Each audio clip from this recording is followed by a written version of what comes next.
Oh. Oh.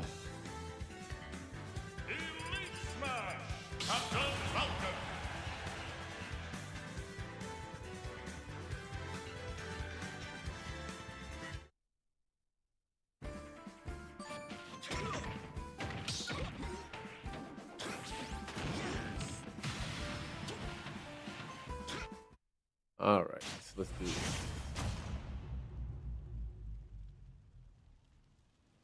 Three, two, one, go!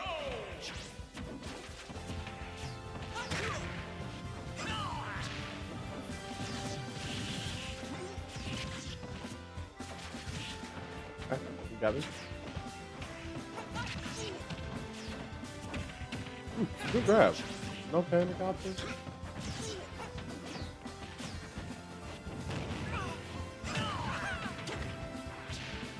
Really? Okay.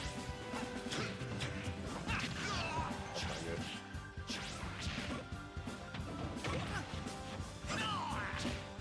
Now we got him.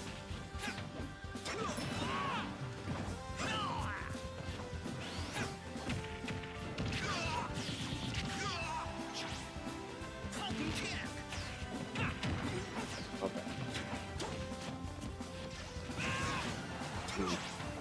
I don't like the way this fit plays, but we'll die all the same. No, it was my fastball. Okay.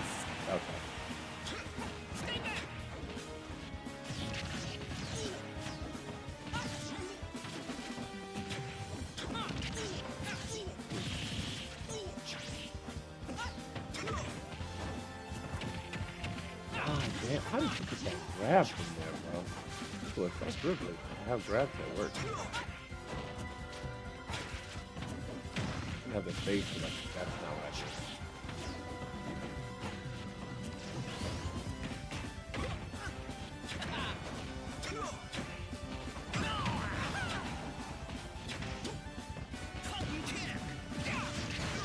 Yeah, okay.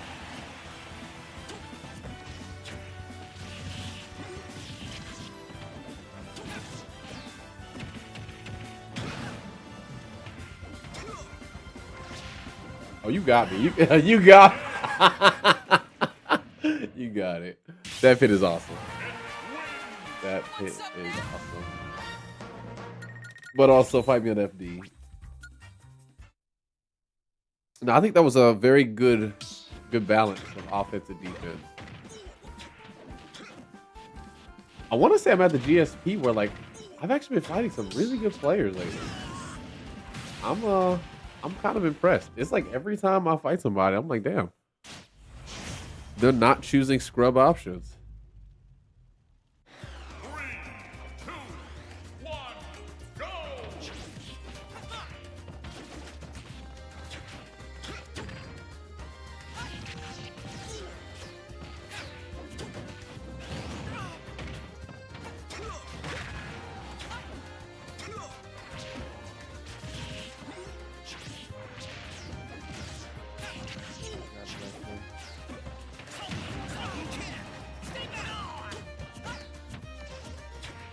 Yeah.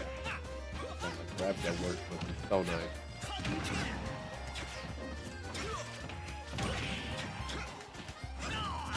Yep. Got it.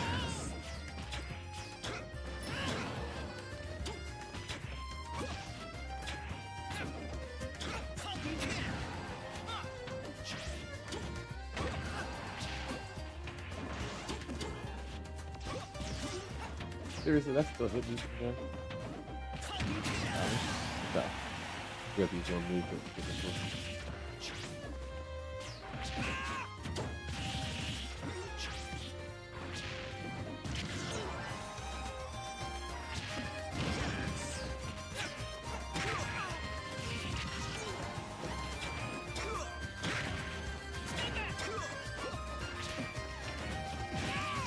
Okay. Okay, I got jump get up there. I didn't mean to. I meant to get ledge hop, but also the fact that that still caught me as I was drifting forward.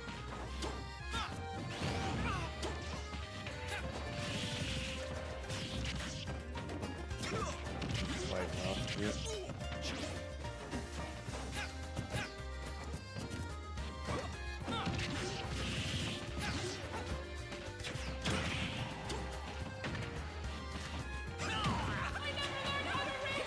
I would like to not be on the stage though.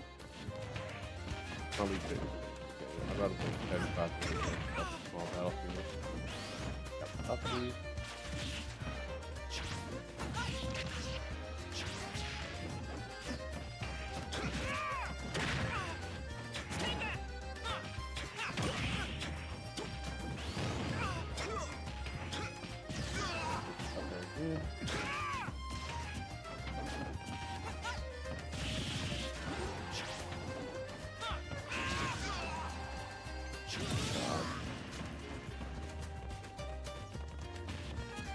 So stupid.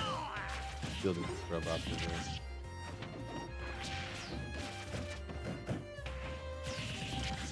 Like, I feel like he should not be catching these stuff. I'm drifting full in.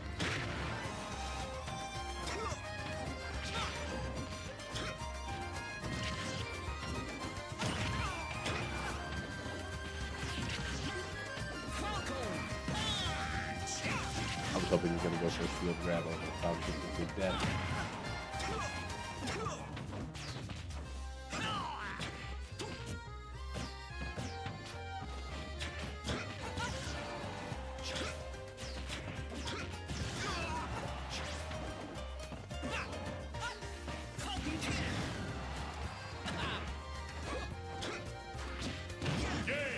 Take that.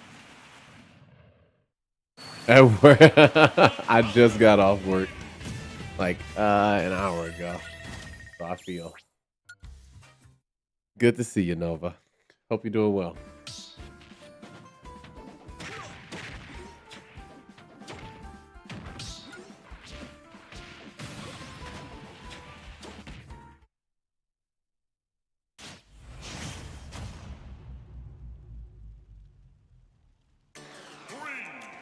Okay. Go!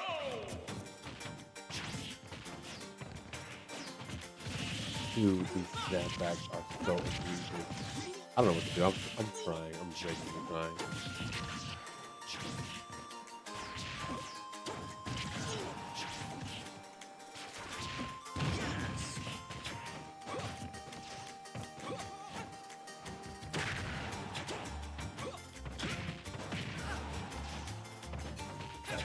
It.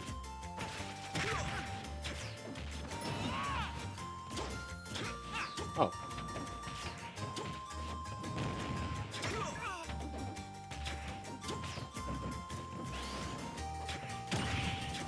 Oh wow. I didn't realize you were that high. I feel like that kills really early for how fast that is. You know what I mean? Like, I'm Falcon, I'm heavy, you know, like this. Not like super heavy. Samus is way heavier and fucking Terry. Yeah. 4 hours and 20 minutes left. When did you start? How long are your shift? Or do you just work night?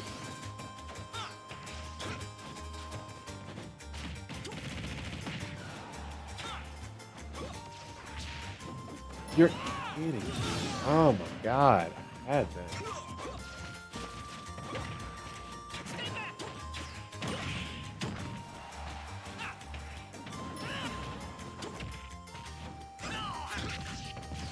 Okay, you're telling me that hit my down tilt.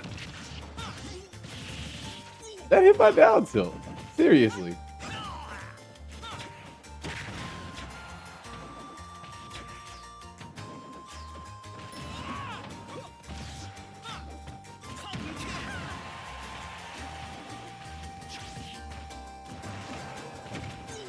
I jumped all the way back and still hit me.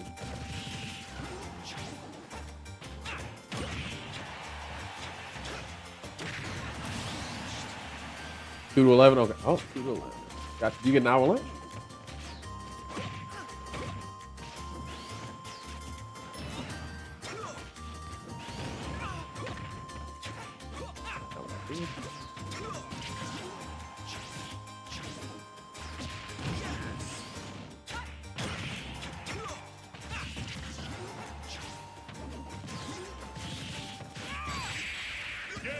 Stupid ass character.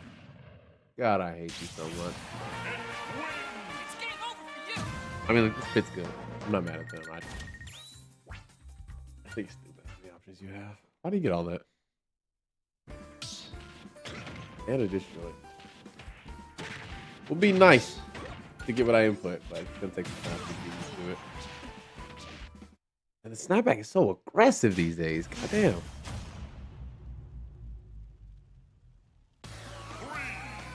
Yeah, because I'm either 7 to 5:30 or 7:30 to 6.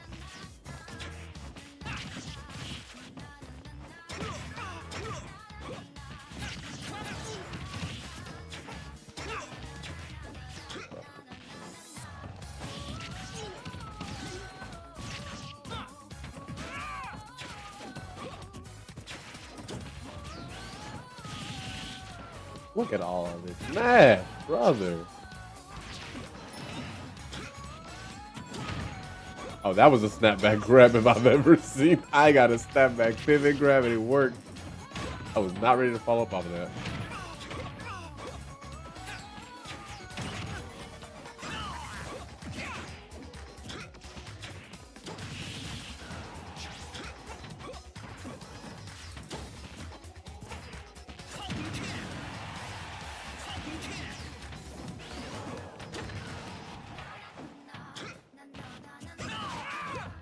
Oh my God, life is not fair. It is not fair. It's so unfair.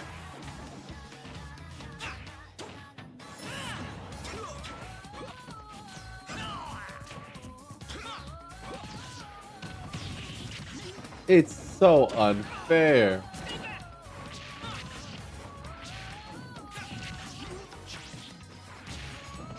And I can't win. If I do it by hand, I'll snap back manually, it seems.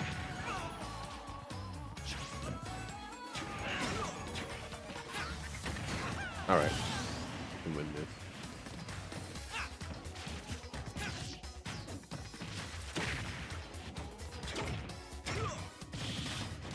Yeah, try to do that. It'd be nice if I could also do the same, right? Like I hit you and then it's my turn.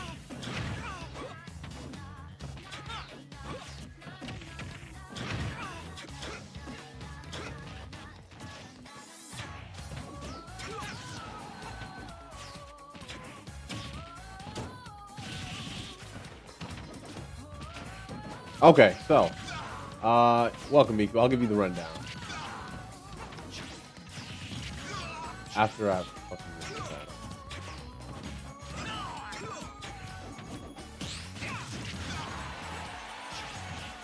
Still committed to winning.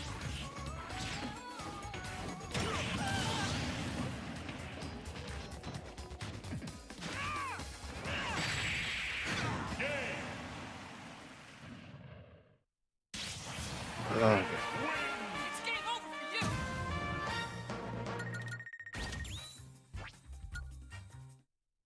Okay. All right. Well, honestly, that wasn't the onset. So I actually kind of got screwed by my mortgage company.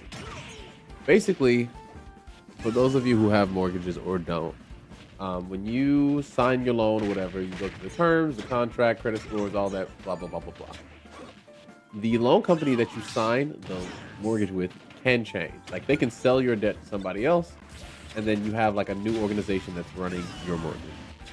So the first thing, or like the straw that broke the camel's back, was that we got our credit scores hit significantly, like 50, 60 points lower because we were sent a notice that we were delinquent by 60 days on our mortgage payments. And you know, the $3,000 is coming out of my account every single month. So like, I'm over here like, what the fuck happened?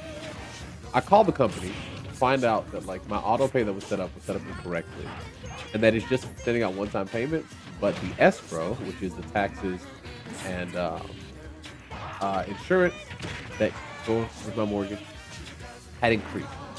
They're supposed to send us a letter to let us know the payments increased. Never got that letter. And because their system wasn't set up correctly, they weren't pulling the full amount. So we end up with like these late fees. We end up with, again, our credit scores impacted, all because this new mortgage company didn't have the same kind of. Okay, sorry, I thought I was gonna die there. It wasn't as thorough as the last one, and it's not like it was our choice to switch companies. They just sold our fucking debt.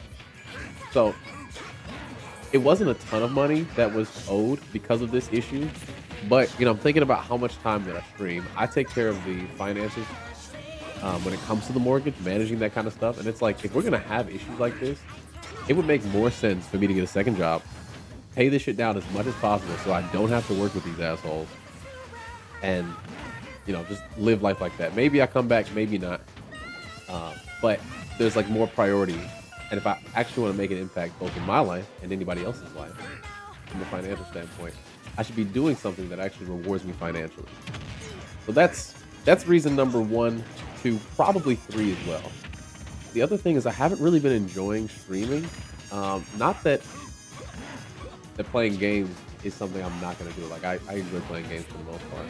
But the thing I enjoy most is conversations, right? Being able to have those, I don't know, world-changing discussions, or even like as things are changing around us.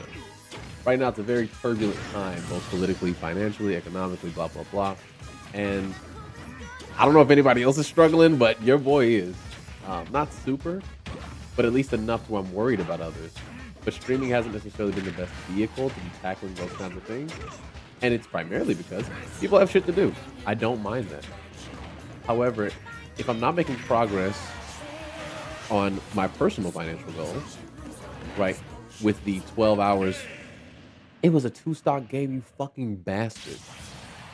With the 12 hours a week or 15 hours a week that I stream, and we're not necessarily coming together to tackle those larger issues, then it's another knock against streaming. The worst $100 I ever spent in my life, I'm moving on to the next reason. The worst $100 I ever spent in my life to this day was Dragon Ball Sparking Zero. It's no contest. This was during my unemployment phase. I was still struggling to pay bills at that time because the job market was bullshit, but I still wanted to contribute like my half. I'm not going to sit here and freeload off of my girlfriend who makes more money than I do. I mean, that's fine. I don't have an issue with that, but like I still want to contribute. The reason I have like credit card debt is because I was using it to pay my mortgage.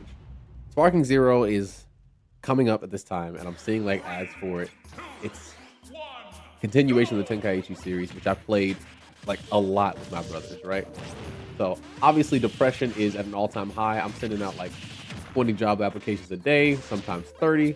I think over the course of my unemployment, I may have actually gone through like 100 to 180 applications. I thought it was 200, but then I realized a lot of them were just ones that I saved when I went back to them. Either way, so I'm doing all this. I'm not really getting a lot of leads, or the jobs just aren't feasible for me to do when I do get a response. I applied to the fucking local Jimmy John's and heard like nothing back. They said they were hiring for like 6 months after I applied for nothing back.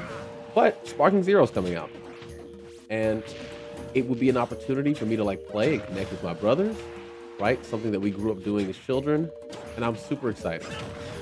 I get the game, I play the story mode, and I have a blast with it. Really do, genuinely super interested.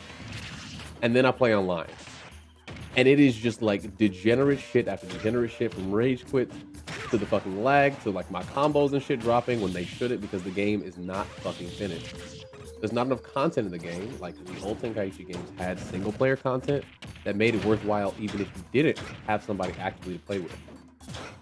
But no, that all this Sparking Zero offered was the competitive, like online after you finish story mode, which I did like the first day, maybe second, all the different paths. And so I'm stuck with this game that I don't enjoy playing. Right, I've kind of made an impulse purchase, but since I'm a frugal guy, it's not crazy for me to make, something that's just for me, right? Something for me to enjoy. And ultimately, I ended up regretting that purchase a lot. I have not turned the game on since the last time I streamed it, and I don't think I ever will again, because it's a reminder of a decision I made as like a mental health thing that ended up having the opposite effect. Fast forward to, I don't know, 3 weeks ago, the Switch 2. Originally, when I decided to stream for a year and to see how far I could take the channel, to see, what it was going to be like, I told myself I was going to work to be able to like keep up with gaming. It's not something I've ever really done. I always play games like a year after they've been out, 2 or 3. Like you guys see me play older games or retro games or just the same shit because I've always been that kind of gamer. I grew up in a relatively poor family, so that's just how I was.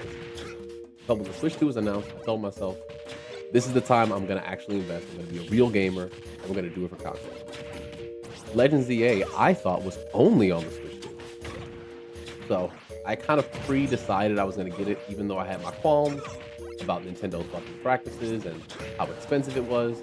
Eventually, my aspirations to, I don't know, do this whole content thing won out. And while I don't care if I get the subscribers or like the views, like that part doesn't really matter. I was hoping to enjoy it. Legends EA was awesome. The experience of playing it, I had a fantastic time. Okay, cannot lie. However, I have a job. I have other responsibilities. Whether it's handling this goddamn mortgage bullshit, or it's like doing the lawn, maybe helping with laundry and dishes every once in a while. Right? There's many responsibilities that I low-key neglect in order. Don't tell me this was a 2-stock game. Please don't tell me that. Let me go back. Was it 3 stocks and I just didn't realize? Okay, it was. All right, cool. In pursuit of being consistent on YouTube. No issues at home, right? It's not like Ben minds. We still have a good working relationship. But I could do other things. So, being employed, having a home, having a very healthy and functional relationship, having great friendships, good relationships with my family. When I spend my time doing something, I want it to mean something. Legends EA has locked the shiny charm behind doing all of the research missions. Now, this isn't a big deal, except the way that they did the fucking math on how much the research points were all worth makes no sense. For context, I did every single mission besides one. Based on the game, if you watch it, it looks like the last mission should only be worth 100 points, meaning that it's not going to be that time consuming.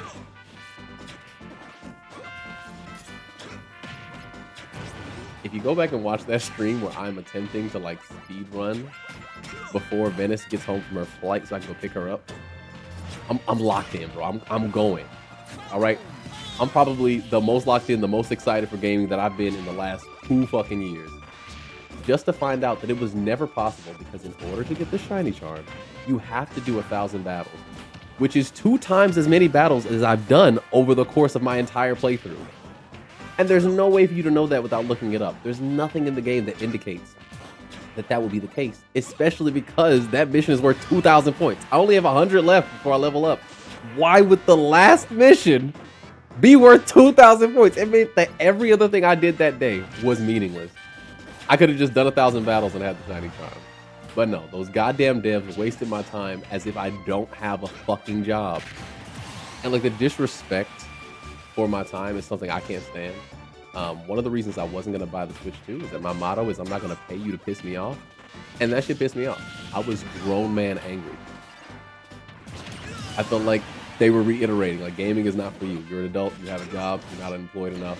Get off the game, bub. All right, go call your mortgage company about that credit score drop, which happened on the same, like week, like it was 2 days apart when you found out about that.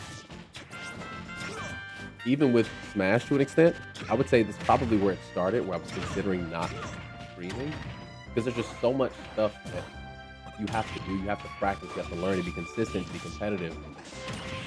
And all because I want to play this fuck-ass character. There's so many characters that would be easy and I guess are made for somebody with my dilemma. Like if I want to just play Min in between shifts, I can make that happen. I can probably be hella successful.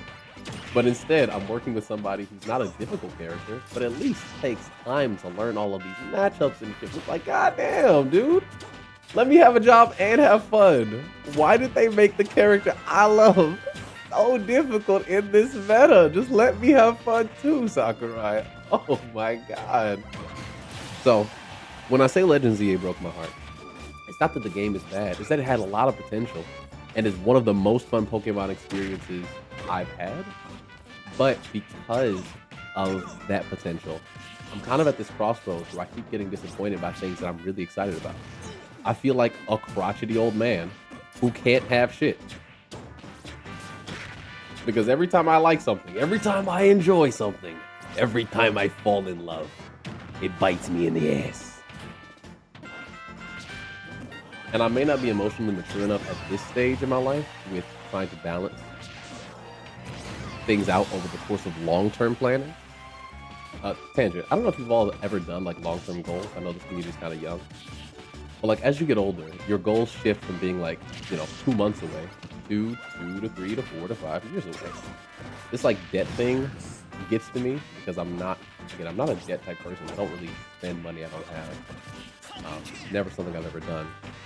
I'm so good with money that like in our relationship, Dennis has always said, I feel comfortable spending because you don't. So having this situation to where kind of beyond my control because I live in this fucked up economy, I'm stuck having to make 2 to 3 year plans on how to recover financially. And I'm at risk of it happening again. It sucks. So now that I'm in the middle of this long-term goal planning phase of my life, having these small things that are supposed to be my breaks, that are supposed to distract me from that long-term goal planning aspect, right? The grind of like going to work, a job that I like, but a process that I hate. The relaxation is not supposed to be another obstacle. Like if I'm getting pissed off during my relaxation time, I go to sleep pissed off and I wake up pissed off. Ooh, and obviously I'm not reading chat while I'm going through all this because I want to keep my thoughts in order. But that's like a big deal for me. I'm a very content person. I think that's kind of obvious, even though I do a lot of like gamer rage. Overall, I'm pretty good natured and content as a person. So to have stresses in my life and not have an outlet to deal with them because the things that are supposed to be my outlet aren't necessarily designed in a way that I would like. That's one of my reasons. Like I don't know, I can't really abide by that as being like a credible pastime. I used to say streaming, I'm just doing it because I would be playing games anyway, right? But now it's kind of become this thing where I stream for streaming's sake, whereas normally, if I ever got to the point to where stuff was really getting to me, I would just quit. I would just be like, okay, I'm not doing this anymore, right? Obviously, today's not the day, or obviously, this isn't for me. Let me go find a different hobby. So I think on some level, I mixed too many things together with like my future aspirations, with the community, as well as my own ideas of how strong I am mentally, right? My fortitude, that streaming has become emblematic of a lot of the things pissing me off, for lack of a better word, lack of a better explanation. But we're not done yet. I'm going to keep going. So the other thing is, as much as I like talking to people, I also think that this space is a little unregulated. Like YouTube's made changes to the chat. YouTube has made changes to the like reactions, and even like this top chat versus live chat stuff. It feels like I don't have control here. Sometimes I want to be able to like engage with the community, right? When I see somebody's behavior that's not quite up to snuff, right? I wish I had more tools to control this space. But we have somebody who comes to the Discord and like fucks things up, right? It's not really the experience that I want to offer. And so sometimes it feels like I'm not really doing the thing I set out to do on that front.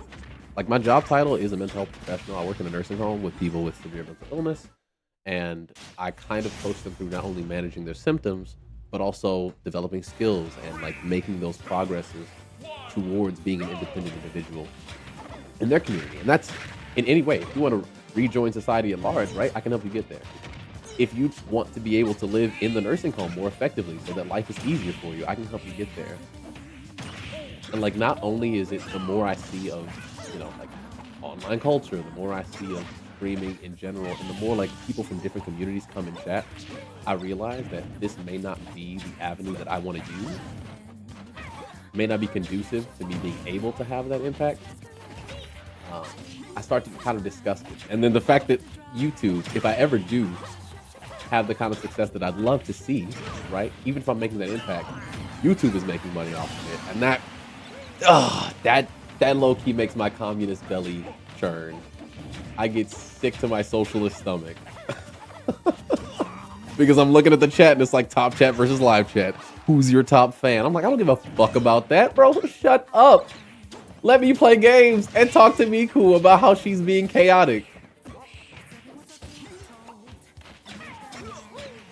Okay, so somebody go ahead and number how many reasons we're at. I don't know if that's 13 yet. There's a couple of the small ones, but I would say that's kind of the main things I've been juggling. I hope this makes a little bit of sense as to why I'm stressed. Right now, I'm thinking I may not stop streaming, but I might do, I don't know, once or twice a month. Because the good news is, I was able to get the majority of the mortgage issues resolved. So it took a bit of like phone calling, a bit of stern voice, and being like, "Hey, we did what we were supposed to do. I'm not getting off the phone until we get this resolved." But late fees taken care of, auto pay set up. I just got to send them a letter to get my credit report, and then this is fixed. So like, there is hope for that. That's gonna be the 2 out of the 13 reasons resolved. But like the fact that I had to take time out of my day to do that ain't great. The fact that I had to take time out of my day to do that while these Epstein emails are being released, while, you know, SNAP benefits were in the air and all of that, like, fucking sucks. And this is not necessarily the avenue to cope with where we are right now. If it's also gonna piss me off, if it's also YouTube, whether it's the bots, whether it's the algorithm, whether it's the fact that they keep changing the platform, not for better, but for different. Like, why do I have to deal with change when so much is changing right now? So. And then I gotta deal with goddamn Banjo. I choose the worst games, bro. I am my own worst enemy. Die. Hold on a second. Let me lock in. I want this person to have bad things in life. Your mortgage company should have fucked you over. Goddamn piece of shit. Oh, for context, with the new mortgage company, like they said that they mailed us letters about the changes. Never got those. But also, by default, they don't send me emails. I had to go in and manually turn on the emails. So the only people that got reported that we were like delinquent was the credit bureau. And for other context, again, I said they took the $3,000 out. It was only like the $100 or $200 a month that we owed extra from the escrow adjustment that wasn't being paid. But they made it look like we owed $6,000. So at the time, I'm thinking, oh my God, they're gonna try to charge me, what, an extra $6K when I only owe $400? I gotta get a lawyer. I gotta go to court now. So, but things aren't that bad. I was able to get it fixed. I guess the worst of my problems right now is fucking Banjo and then whatever exists on Capitol Hill.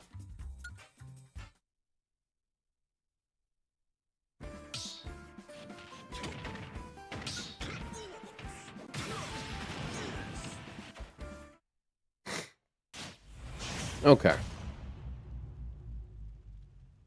Let's see. Yeah, de-stressing with a comeback. Oh, I love beating the hell out of people. I can't do it in real life, but that's how I grew up. Violence is the answer. Speaking of violence is the answer. Nah, I'll leave that one in the draft for now. But anyway, just for those of you who are like members of the community, I probably will have like some documented place for my thoughts as they're developing. Nothing set in stone right now. I'm just kind of keeping you all posted on where my thoughts are. Because obviously my reasons change as much as my circumstances do, right? And that's natural, that's normal. So my behavior may change accordingly, but the worst part of every situation is figuring out what to do. The anxiety of not knowing how a situation will end and having to come up with a plan. That's the hardest part. Doing is quite easy, right? That's why dishes are the worst chore. Because thinking about doing them is the hard part, not actually scrubbing plates. So that's where I would put myself.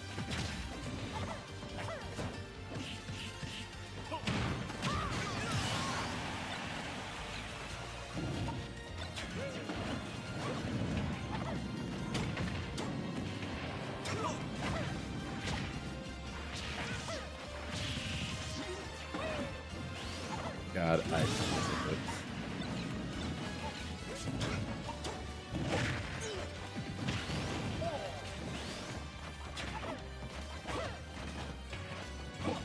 Step back, turn around. Crazy. How am I still here? Oh, what? I didn't get that? Get out there, come on. Oh, all right.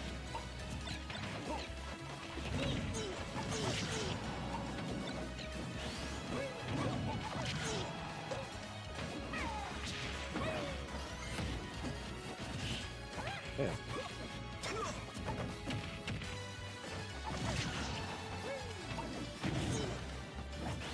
Oh, man.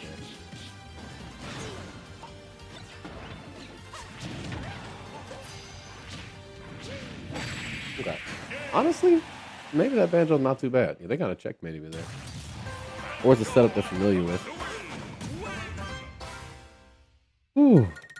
I'm not entirely sure what advice I can give you or if it's relevant, but I can't say this. Yeah, I'll take it.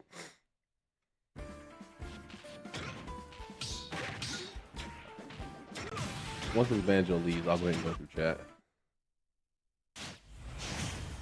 Bum-ba-da-ba-da-bum-ba-dum-ba-dum-ba-dum. Three, two, one, go!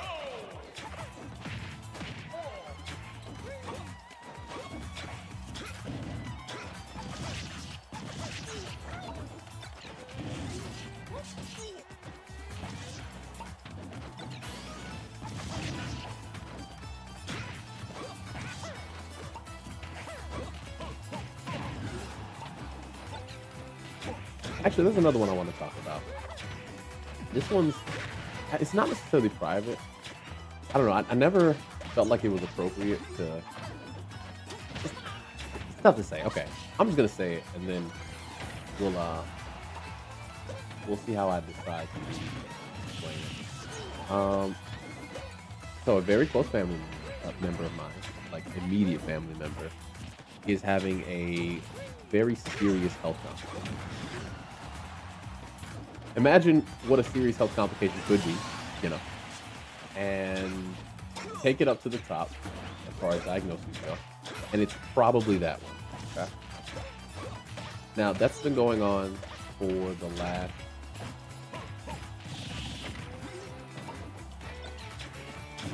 I guess 7 to 8 months. Right, treatment, things like that, family support, and they're just going through the process. Now, I pride myself in being very calm, level-headed. There's only some things you can do. And so it doesn't make sense to, ascribe pressure or try to take responsibility for something that's not in your hands. Right? Obviously what you can, but putting stress on the person who's afflicted by you also being stressed that they are afflicted is crazy. Oh, okay, this banjo got me, bro. It's like the most selfish thing you can do in my opinion. So I've kind of tossed all stress aside, but recently, because of the financial impact of the treatment, I decided to send the money so that they can come up and visit. Right? I want them to be able to, see me, see Venice, and it doesn't feel great for them to be, I don't know, limited even further by the diagnosis. So, because obviously there's a windfall with them not working and FMLA and all that good stuff, it's something I wanted to do. I made that decision because I had saved up money. I had gotten ahead, right? I was over the hill on a lot of stuff.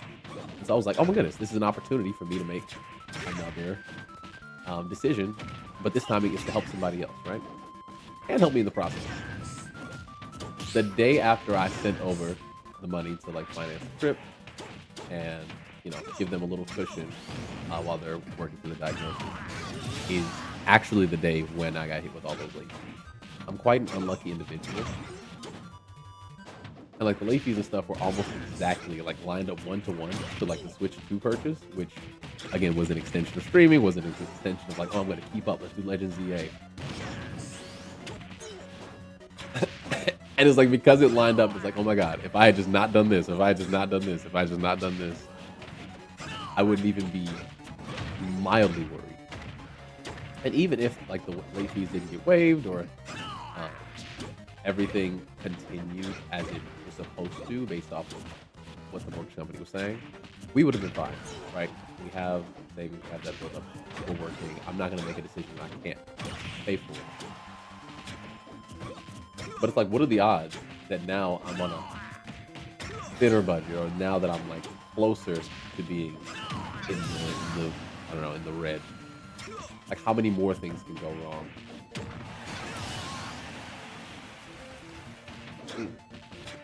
In addition to that major health concern that has been going on for the last 6 or 7 months, had some other familial concerns with health.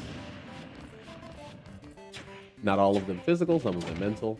And I'm living here in the Chicago area, away from family. I feel like it's not hard to see that I'm kind of a cornerstone of my community, whether it's familial or like friendly. And I'm kind of away from everybody I knew growing up. So when major things happen, like, I'm not there. My goal is, only worry about the things that you can control. And I know that most people don't want me up here stressing about it. And like, if they need me, I'm there, right? Like, you can call me when you need me. But the proximity does kind of increase the difficulty. Getting comfortable with not knowing is another adjustment. It's just a very weird time in life. Like, everything all at once isn't a crazy way to describe it, but I think I'm handling it super well. Like, I know I'm handling it super well. That's why when something does cause me to break, or like I actually do have that that moment of like, oh shit, I take it rough. I kind of feel the mortality, if that makes sense. Because there's not just one thing, it's like the house of cards comes and crashes down. So, yeah. Then the cold water's in cold is pretty funny.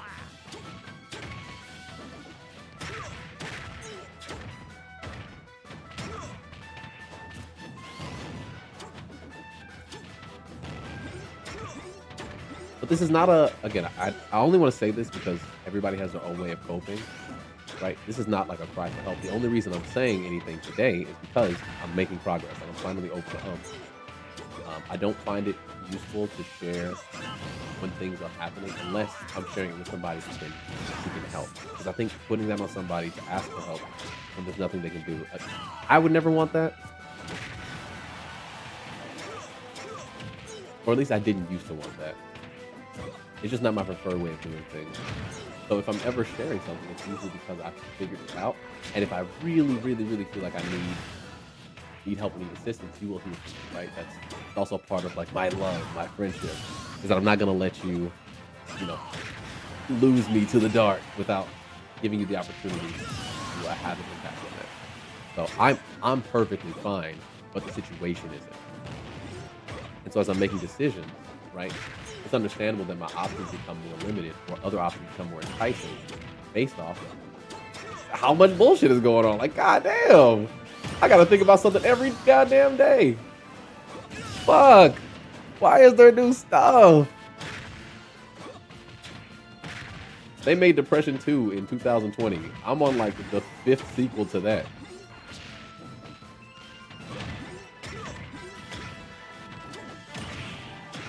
Maybe depression is the wrong word. I wouldn't say wonderful.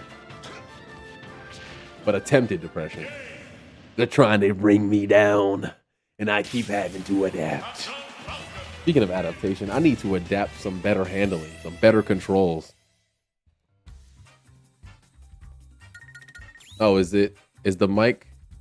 Oh no, everything's too loud. No.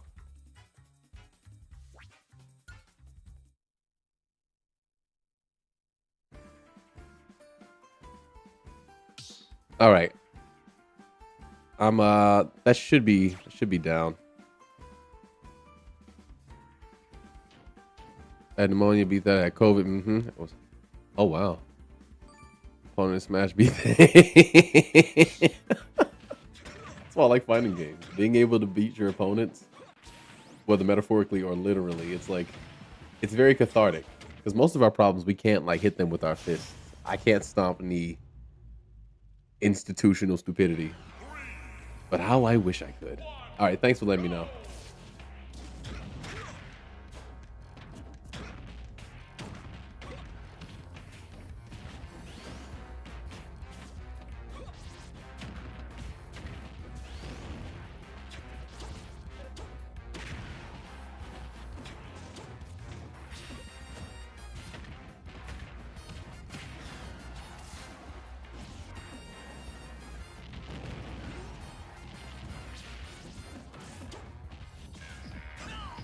Damn, I shouldn't have charged it. Like that.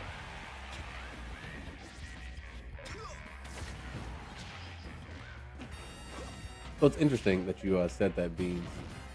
I haven't looked up the chat yet, so I forgot to stop because I wanted to say another thing. And honestly, playing the game kind of helps me think.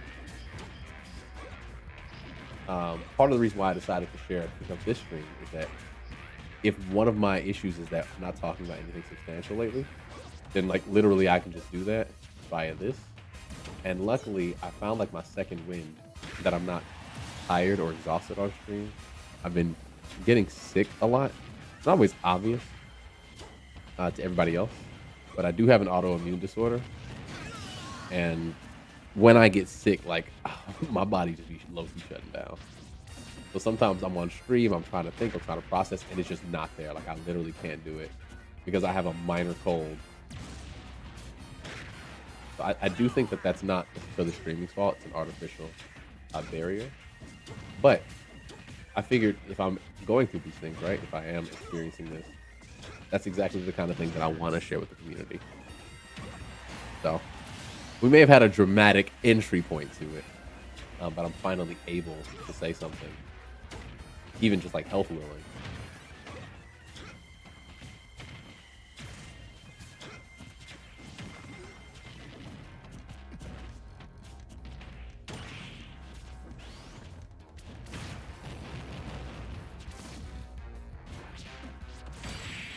All right, cool. Oh, I've noticed the Romeo sickness effect. Okay. All right. Well, whatever. No, it really caught me because I did a Final Fantasy Tactics stream, and I think I was beating Elmdor, and I was literally like falling asleep in the middle of the game. For me, it felt like I had been asleep for a year, but on stream, it just looked like I closed my eyes for 1 second. I was so fucking tired. You can say health comes first, but with disorders like this, it's like, what do I do? Health does not look like sitting in the bed and resting, because like that actually doesn't help. My body's just gonna be fighting it. I'm only sitting down playing games. It's like sit down and play games, or sit in bed and be lame. Like whether I'm on stream or off stream, my brain is still mush. If the knees aren't raw, how is my opponent gonna get salmonella, Nova?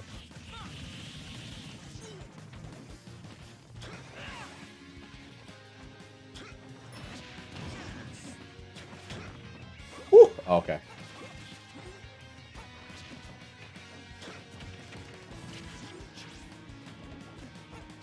Come out here.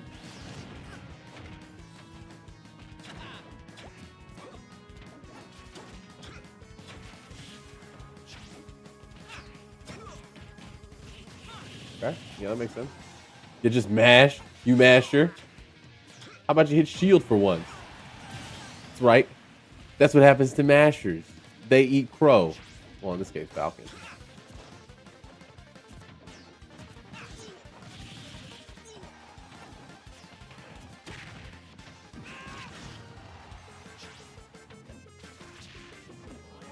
I'm not new to this pitch shit.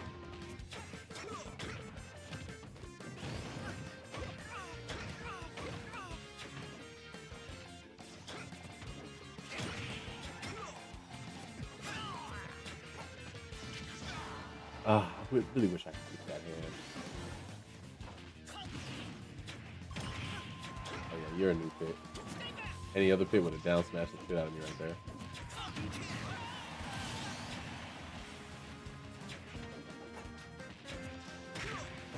Like people say health comes first, but then health insurance is so expensive and going to a doctor is so lame. I should get paid to go to the doctor, not the other way around. Because think about it. When I go to the doctor, I'm ensuring that I can contribute to society. Don't you want me working?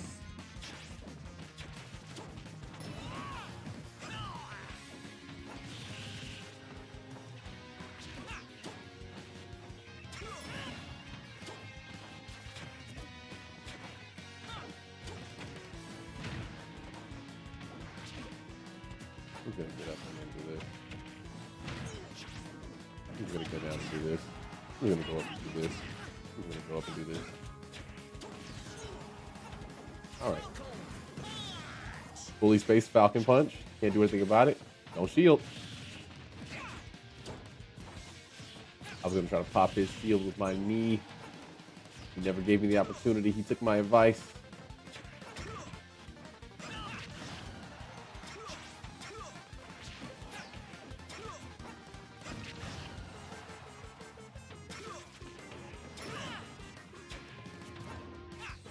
All right, let me go ahead and do something about it. This kid is just like floating away, waiting for you to jump into shit.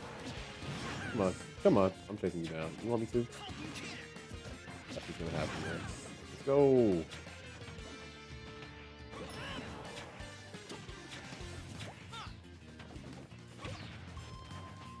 I tricked you. He thought I was vulnerable. Oh, bro, I'm getting good at this game, I swear. But you're also not on my level. Okay, let's go with. Nah, I'm sorry, time and space. You don't get it. All right.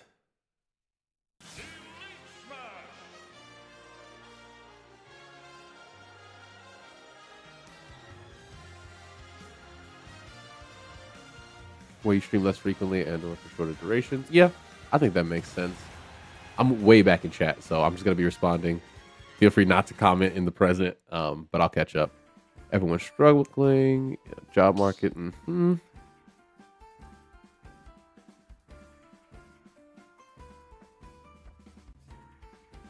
Oh, the question about the job market being bad because the illegals are flooding the country. That's really, really interesting. I didn't know that was a legitimate question.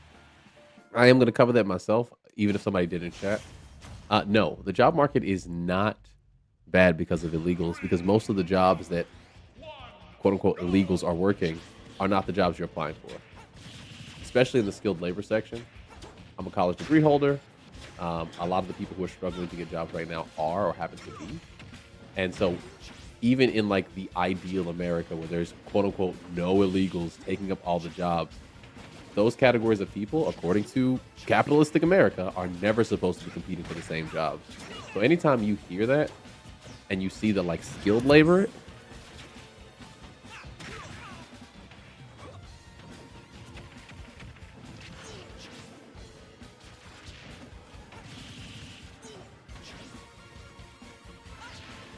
sorry about that. I hit the mic on accident. There are times when visa holders get employed from overseas, but they're 100% not illegal.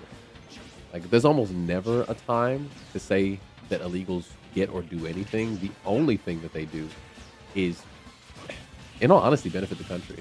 If they do have jobs, or if they do make money, they can't get Social Security. They can't participate in any sort of like government or resource outside of like, what is it? Like charity. Like there are charities or like public action groups that may help undocumented immigrants, right? Because they can't access like state and federal or even local resources. So generally speaking, they help with labor, right? Do the jobs you don't want to do, but also because they can't access those resources, like Social Security, for example, your insurance, your Social Security, all of that stuff is better because you have people here who can't, like they only pay in. So even from like a capitalist perspective, the people you should be celebrating are the ones who are giving you free money. It's so funny the way that narrative developed because it preys on people not knowing anything about how our systems work. Social Security, you pay into that your whole life. And then if somebody like dies before they take Social Security, it's not like that money goes nowhere. right? It becomes like a state benefit. So if you have somebody who's working for a company and they make money and the employer still has to pay Social Security benefits on the money that they'll never use, that just means it's there for the rest of us. As one example. The job market is primarily bad because of a lack of regulation. Like one, companies make crazy profits. I mean, crazy profits. And the reason this is important is because they're able to do so and use those profits to like streamline labor, right? Walmart with their self-checkouts. They require fewer and fewer people to make the same amount of profit. And you might think that that's a good thing. Like, oh my gosh, we're able to get more stuff done without requiring people actually going to work. But if there are fewer jobs and you're not getting any kickback from those automated, improvements, then it's essentially taking out work opportunities while producing the same results, right? So you're not getting any of that money. They've essentially used your labor for the last 10 years, the last 20 years, the last 25 years to replace you with something that they don't have to pay. They don't have to give health insurance. And then when you're sitting there without a job, you're like, oh, where did it go? It was automated. So I'm sure somebody talked about this, and that's only one example. Another thing is that the job market is exaggerated. Like, it's worse than you think it is because a lot of times jobs are being posted, but there's these things called like ghost jobs where there's, online on Indeed.com, you'll see a job posted, but it's actually just there so that the company is like on record saying, like, oh, we're hiring, if that makes sense. They were never going to hire anybody for that position. And so when you hear things about like people not wanting to work, there's also this aspect of like jobs not wanting people to work. It's weird, right? We have all of these complex webs of misinformation, but they always come back to the same thing. The problem isn't us, the business. It's you, the consumer. The problem isn't us, the business, in this case, the corporation that is our government, right? It's you, the illegals, who didn't follow our rules. So I'm a proponent of blame the system, not the user.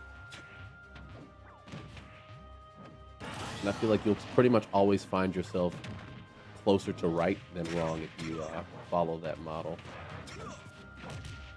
Because people generally aren't evil, but the systems they create have this weird tendency to develop sentience and become the problem, the fucking machine.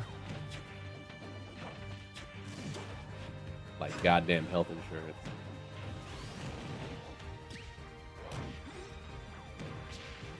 Okay, I don't feel great about that. Should have grabbed the ledge. This DDD air dodge, he's a fucking fraud.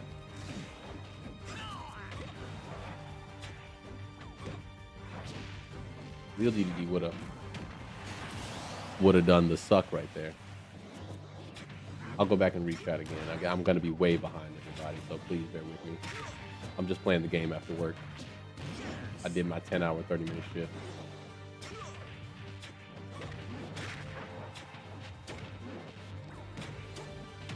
I don't like this. No, the snapback is ruining my life!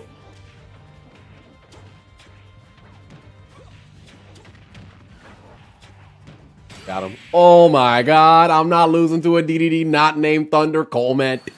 Thunder Coleman. It is impossible. Okay. Okay, let's keep going. Yeah, we are on the edge of a recession.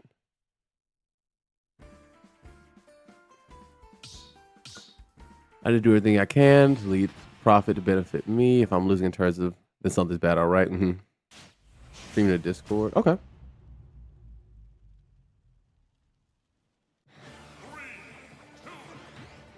All right, so I'm at the point where we talked about changing the audio.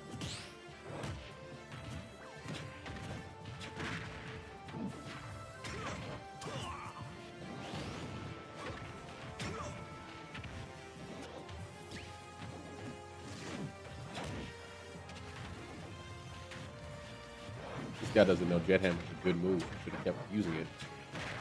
Ah, come on. What? I called out the jump and I wasn't rewarded. Benjamin, this DDD's cheating. Do something about it. Get the council on him.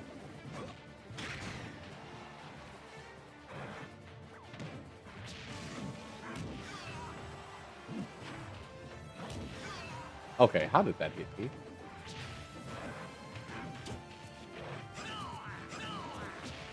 Should have Falcon kicked. His DI was bad.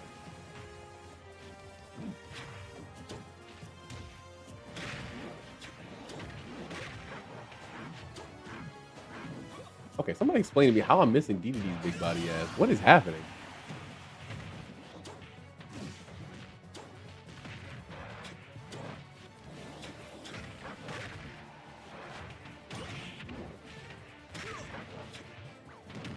Damn.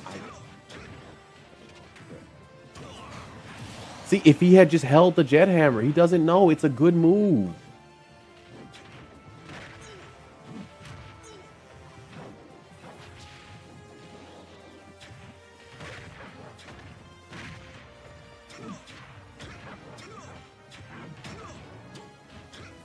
That's been happening more lately. People have been like holding in on my Nair 1 and it causing me to miss my knee. I've like never seen that up until this week. What? I missed that? I know what you want. Now come out here. Yep. Get baited. Okay. Wasn't really a bait. Like, you just kept cycling the same option. All right. Strong unions. Yeah, yeah. Romeo sickness effect. Quite informal. Not down tilting enough. I agree, Benjamin. I found one of my favorite communities. Thanks for that. Yeah, you're 100% welcome. Thanks for being part of it. I do appreciate your candor. You're me gunner, even though there are some days. There are some days where that 13th reason is wearing a Sans mask. Oh, God.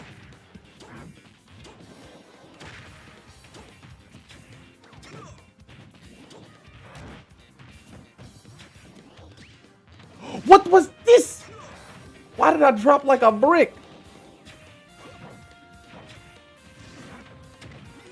Ah, yeah, that.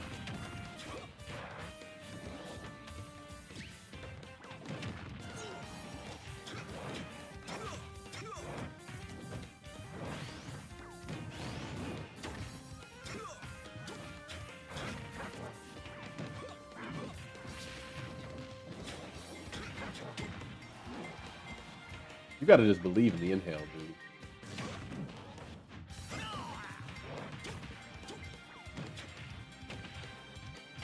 dude. Ooh. See, that was the down tilt moment. You fucked up. You let me get in on your shield.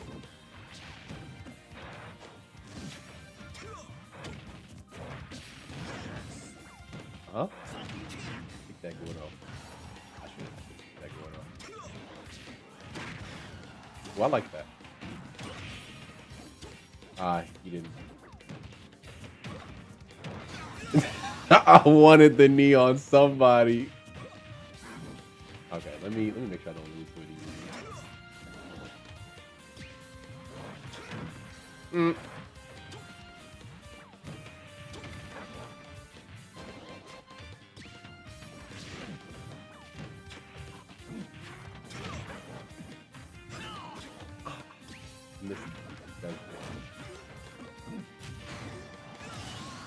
Okay. I feel like I pushed that 8. What is happening here? I guess the Gordo hit me after I hit it, but...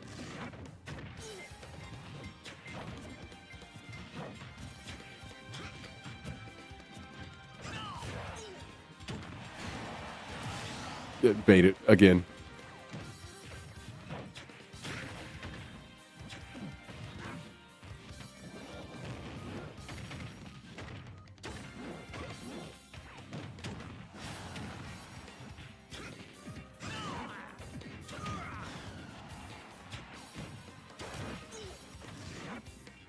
I did not want to jump up like that. I did not want to check.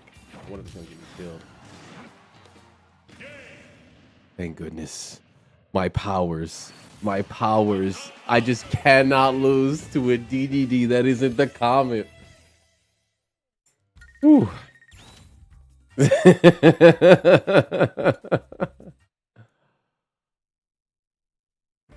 I'm sure there was a skeleton more. Yeah. Go get comfy, bees. All right, maybe I'll open up a lobby. I'm actually going to be streaming for a while because I'm off tomorrow. And Vin is out doing a dinner with family. So I'm kind of just chilling. If anybody wants to play, let me know.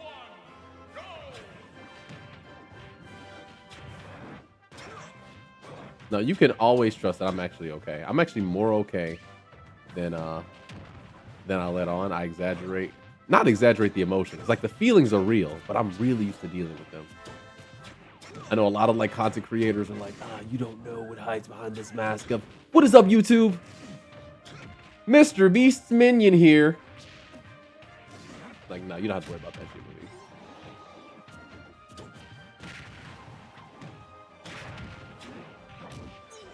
I grew up as a masochist. My pain tolerance is legendary. Oh. Yes, it hurts, but I can tolerate it. Like the way that I see it, my lot in life is to suffer. So I might as well not consider suffering you know? In like a very, very non-religious way. I don't know how to say that like any more clearly. I am not on some, like, I don't know, the Catholic version of suffering. That's not me. That ain't me. It's not that I think my suffering has a purpose. It's that I think if I want to live out my purpose, I can't let suffering stop it. Yeah, less Catholic Church, more Danganronpa.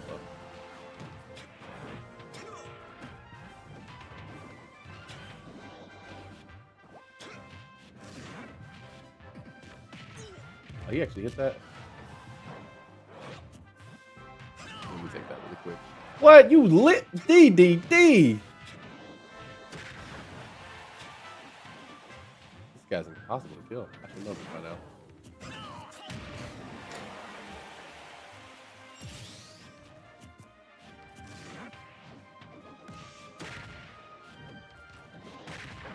I mean, right now, if you're a man who's going to college, it is more likely that your girlfriend makes more money than you if you get into a relationship. And that is A-okay. Not only is it A-okay, it's actually ideal.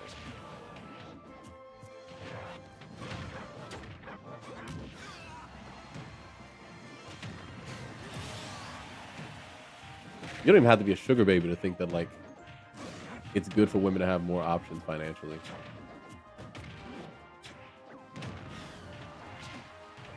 Like, let's get on the feminism soapbox. Okay. So not too long ago, in the generation of, like, my grandparents and their people, like, women owning property was kind of rare. So it wasn't just like, oh, my husband cheated, but I decided to stay with him. It's, if I leave my husband, I literally own nothing. I already had all the kids, and I can't get another husband because, I'm ran through. That's not my words. That's society's words, so to say. Really, really ugly when you think about it that way. So part of, again, third wave feminism and all that stuff that we don't talk about has to do with, like, the equality of assets, right? Being able to direct your own life, women having a credit card. So when you see a girl boss queening it up, even if you don't agree with her lifestyle, her comedy, her whatever, the fact that she has options, the same ones that you do, that's sexy. That's so awesome. Do not fear having to work for someone's affection, right? I'm sure you've seen it, whether in media or otherwise. Husbands holding the wallet over their woman's head back in the day. I've seen it. You know it. And, like, the fact that a relationship is being held together by money because you don't have any other option, that's not a relationship. That's a shackle ship. That's a slave ship. Yeah, I jumped right into it. I donated. I tried to do the air dodge thing.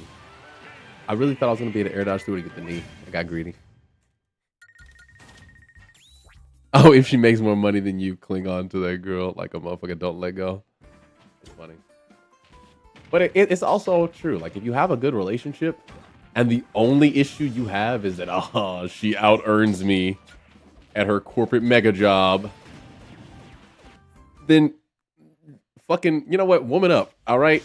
If you're a misogynist and your woman makes more money than you, here's my challenge: do the dishes, wash the clothes, take care of the kids. If a real man makes money, then you're a woman. And there's nothing wrong with that. Like, just whatever. I don't know. But me, I'm not a misogynist, so I still get to be a man. I still get to be a useless fuck. That's also not true.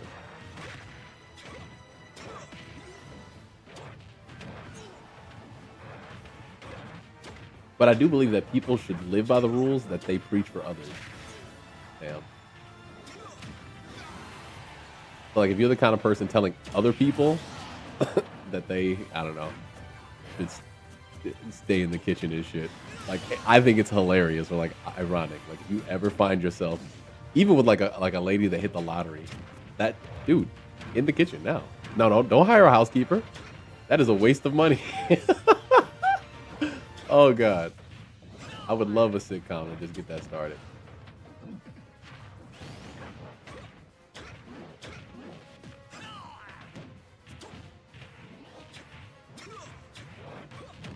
I missed that back here. I guess you missed it too. Ah, not bad.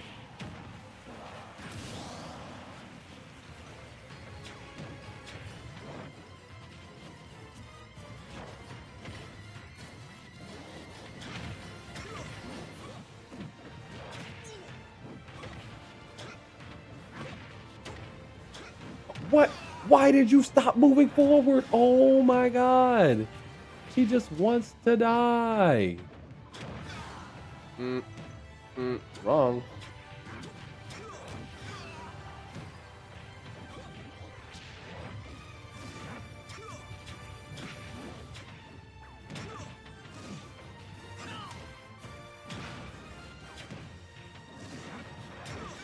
Damn, I didn't get that move.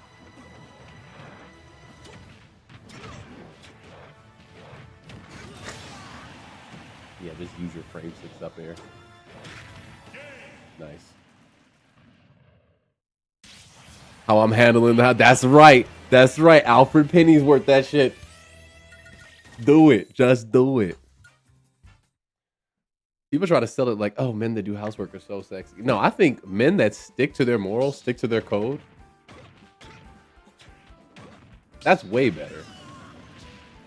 Like, imagine throwing a hissy fit because, well, I don't want to do the dishes. Well, I don't want to eat a vegetable. Like, grow the fuck up, dude. Well, I don't want to have to pay bills and go to work. Oh my God. You're not ready. You're not ready. You're not marriageable. It's not that you're an incel. You're in the cradle. There's a difference.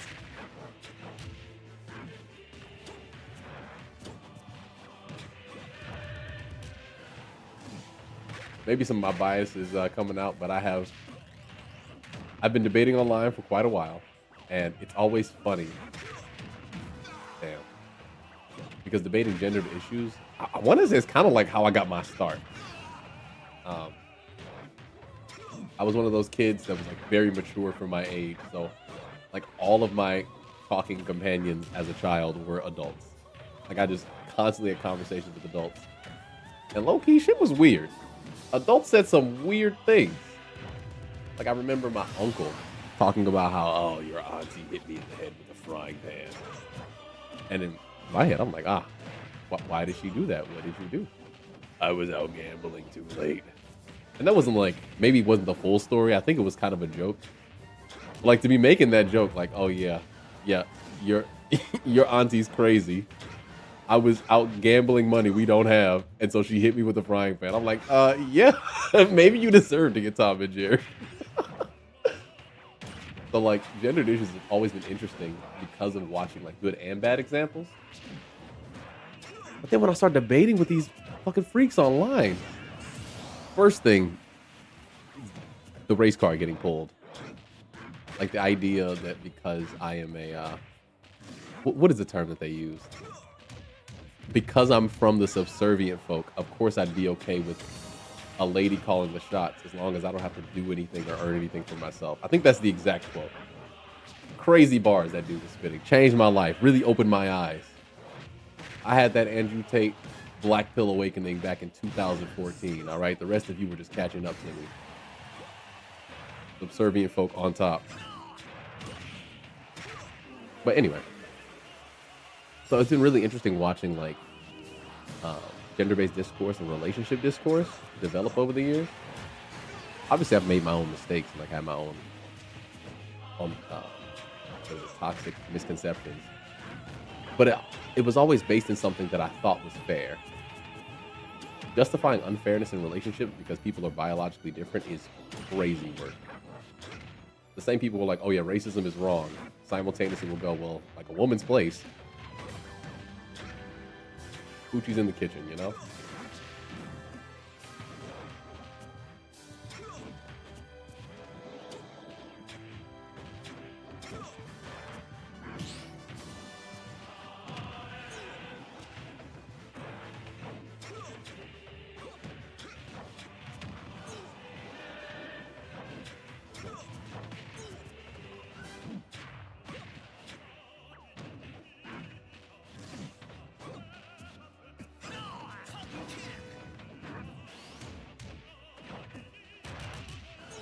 Check out my good up attack. It's always crazy to me. Like, I never understand what can and cannot catch good up attack.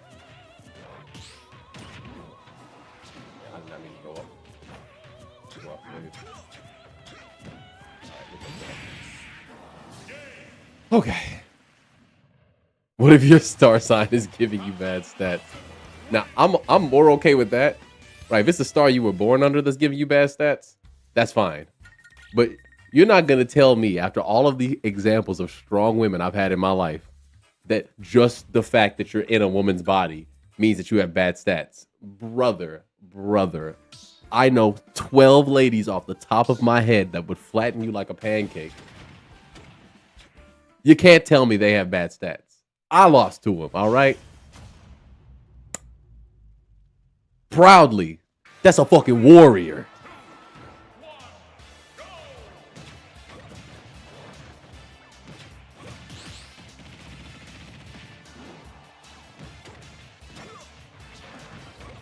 I will say though, the race card is like the like the star sign. Star signs for crystal mommies is race cards for incels, or I don't know what you want to call them. There's so many different groups of like people who don't know what the fuck they're talking about. I miss when they were just called idiots. Now every idiot gets a community.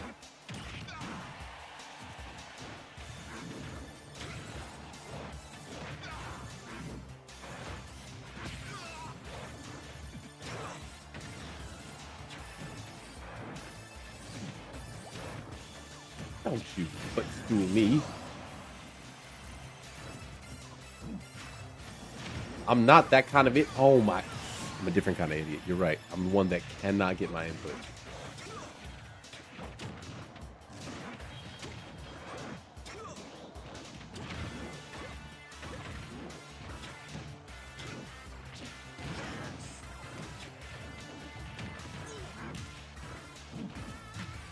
I tried to parry it for no reason.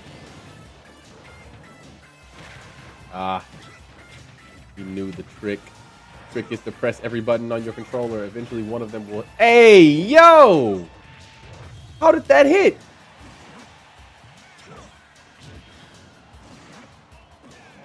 My DI is great today. Oh, come on.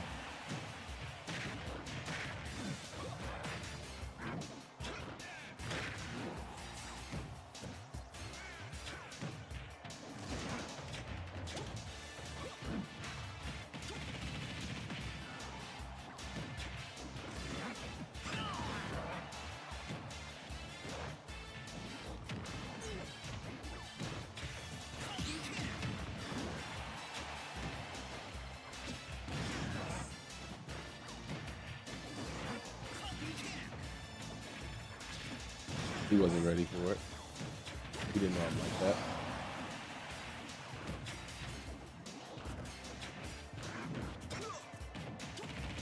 Dude tried to turn around up to him. He had been faster on the impact. I think that would have worked. I had to rip it out.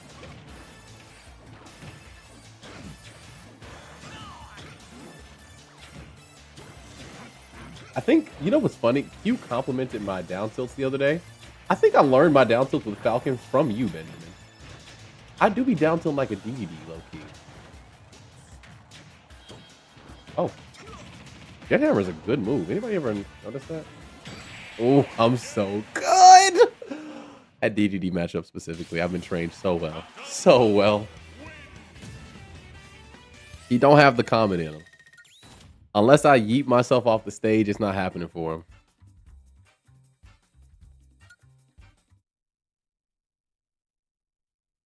Oh yeah, landing there as Falcon is a legit strat. So many Falcons just do this shit over and over again. And then landing there and jab. I always hated the way it looks. It looks so like Eclipse. Oh, okay. Yes.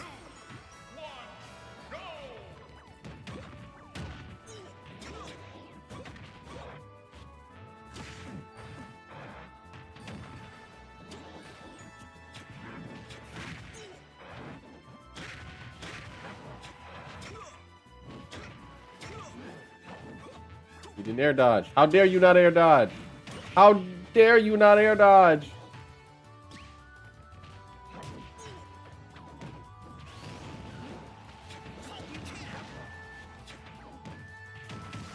Woo!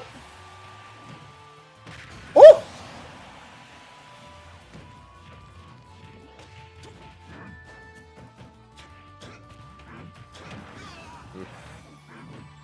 Wait, do the Gordo. You know you want to. You stick Gordo. That's what you do.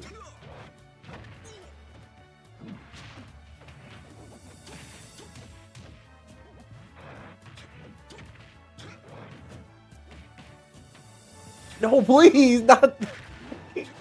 I was doing so well. There we go. Oh, he actually went over the stage. Yeah, I thought I could get out in time, but I hit that up air weird.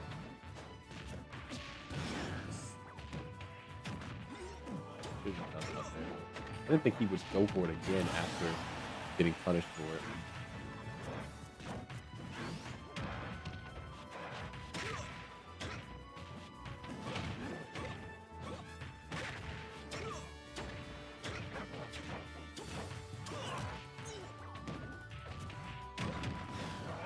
Lovely. Oh, good tech. He's gonna go over here. Oh, I thought you. Oh, because he never touched the ground. All right. Gordo with Falcon below you all stayed in a very weak position. Yeah, I felt like I had to punish him. I had to teach him this.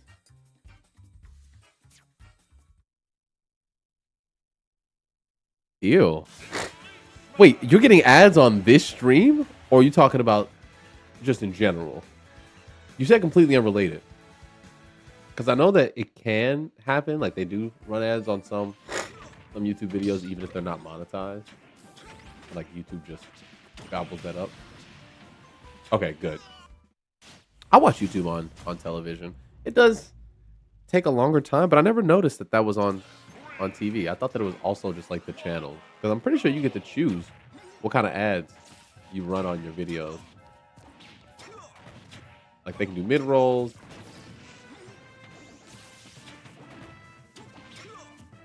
All right, this Zero Suit. I've already had it with you. Yep. Missed that too.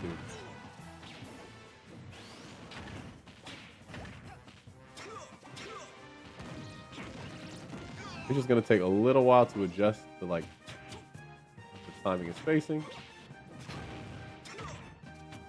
And then you're gone.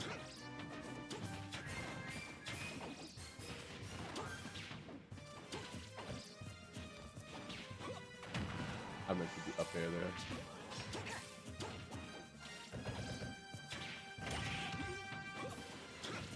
I'm gonna get it.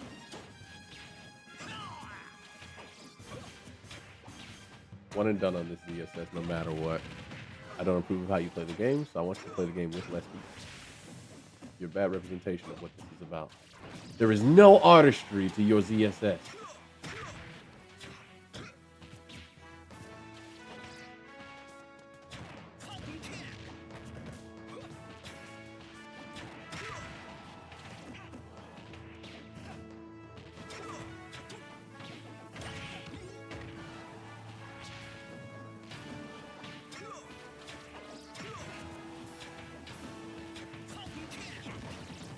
Lame, lame, and then you mix up. How dare you? Mm.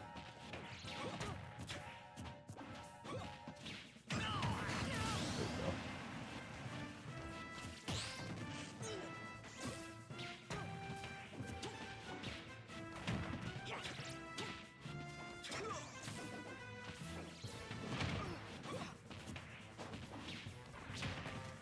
How-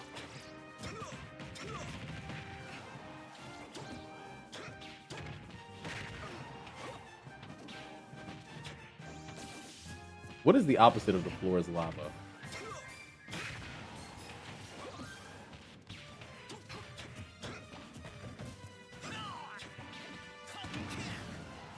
All right, so she doesn't have. I should have back it.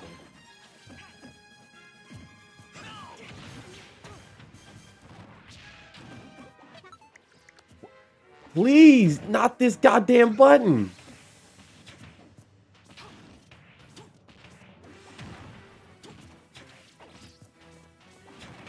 Nobody wants that shit.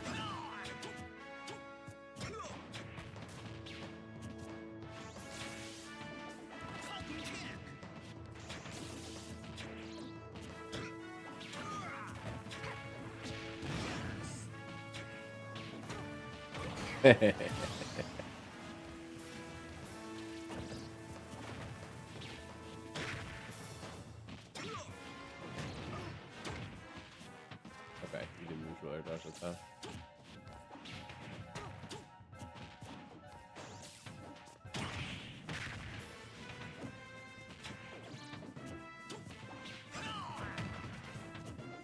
Carry that.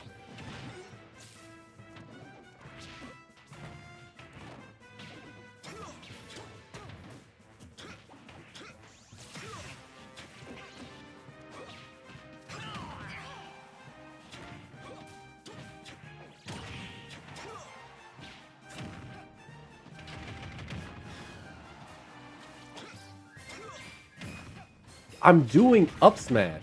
I thought you couldn't bury me if I was in the middle of a move. There's something I don't understand here. I'm not dead.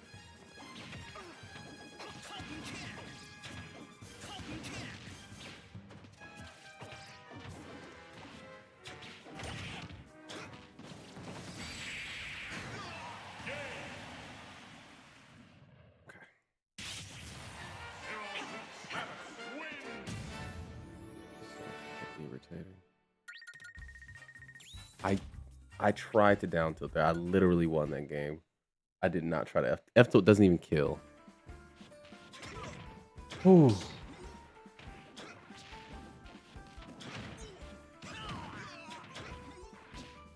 I did everything right. Ain't that easy. Okay. Anyway, I'll just have to. I guess it's only in the air. Like she can't stomp you if you're doing a move in the air. I don't know. Because I was setting up my up smashing.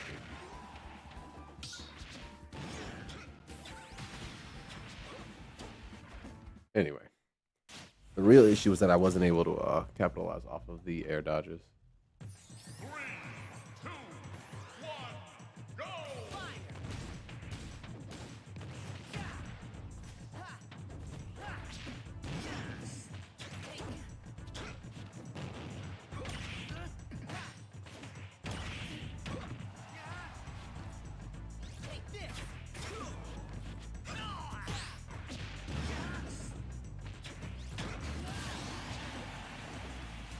Or you gotta take whatever that ZSS left behind because he was too greedy.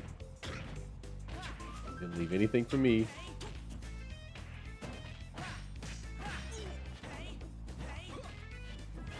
There you go.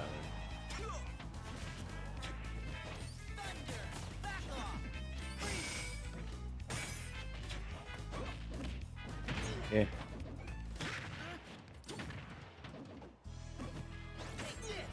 What I wanted to do that, and that one grabbed right there.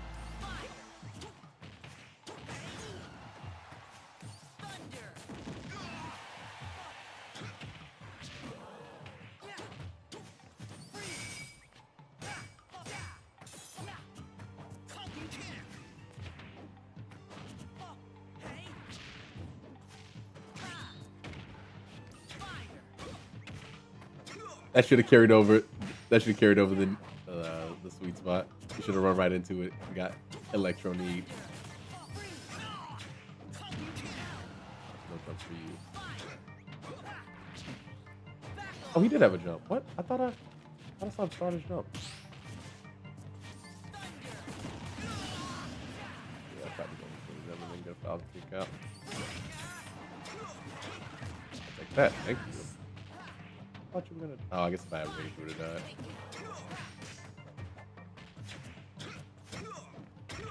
Sweet.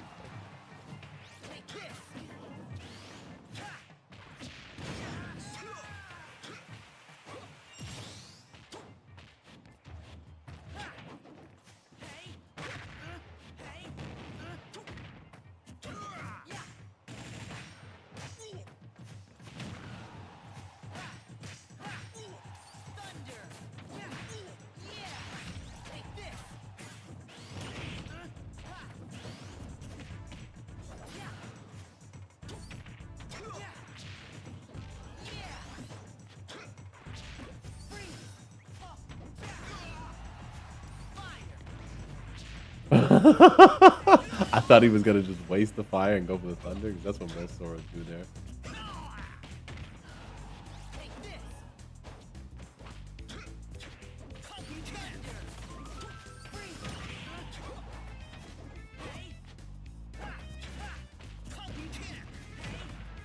Spot dodge.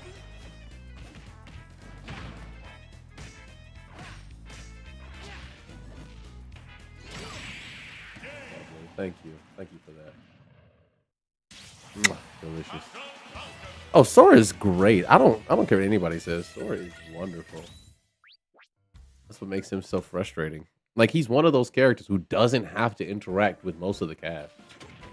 He's in that same category as Min Min, where like playing Sora. Oh, maybe like ZSS.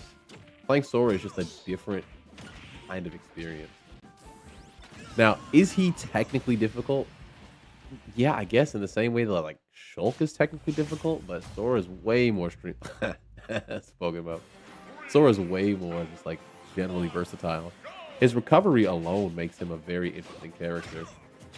The rate, this is not like, I would say Pac-Man's recovery is probably harder to deal with. Right, like Pac-Man's more consistent at getting back to the stage. Oh, I was right on that. Because technically you can mess with Sora's recovery. However, what Sora does have is his goddamn counter, which pulls his kit together so well. If you're a Ness, you hate to see it. If you're a Falcon, you're waiting for it. If you're anyone else in the game and he's never used it, when it finally does come out, it's so strong, and it's like it's the only counter in the game, I believe, that beats Ness's what is it, PK Thunder 2 outright, because it actually cancels the animation. Like, it's so interesting. Maybe I will play Sora. It's just that he's annoying and easy, and people are obviously going to go for pretty degenerate tactics. But I think he's got crazy good tools. Sora is the melee Jigglypuff of this game. Like, he is the one flanking you in your nightmares. I know what you want, brother. Can you be any more obvious? Oh, it's a Falcon. I should use offstage up B. Exactly, brother. I wasn't gonna go into that. I know what you want. I know it. Look at how disgusting you're so horny.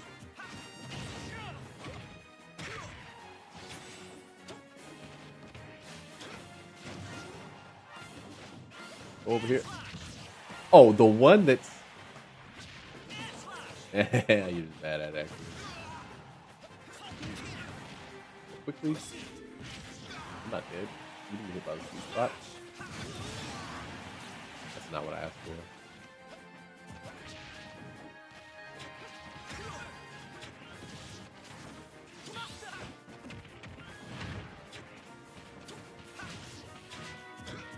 I just followed my first mind and went for the nair. It was over for this pal. Over for this buster. Okay. Yeah, this Schultz is the equivalent of like every Sora player. Like they find one option that they think is powerful, and then they just repeat that option over and over again. Or one sequence that they think is powerful. Just keep trying that. Once that's gone, they have nothing. Absolutely nothing. This person knows nothing about Schultz. He hasn't used dial storage. He hasn't tried using shield art to cancel my shit. Look at that. That's horrible. Schultz is crying in pain. He's really feeling it. And by it, misery. Depression. This Schultz is anxious, brother. All right.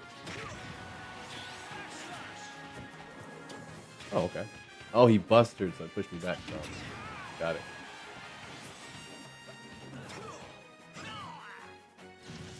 Ah, I like that. First thing you've done, I like the weight. You get my back air. That was death.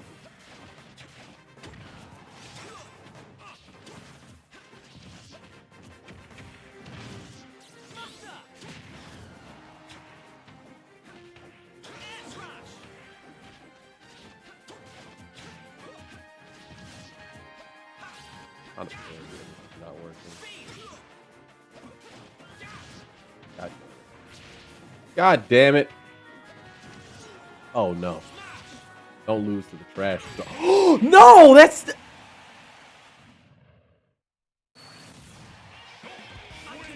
I'm gonna be completely honest.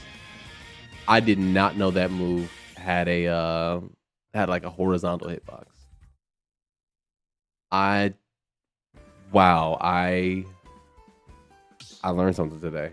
I thought that that was just an anti-air, and he thought that I was gonna jump into it. Holy shit, that's bad.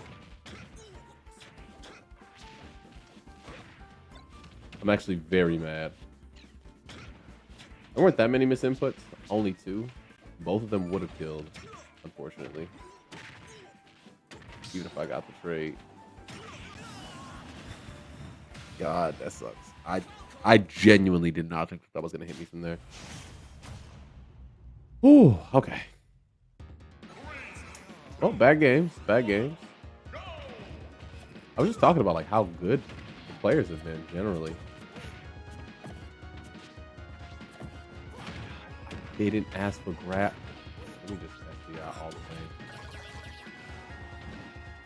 It's not even there. Okay, we're back into the list.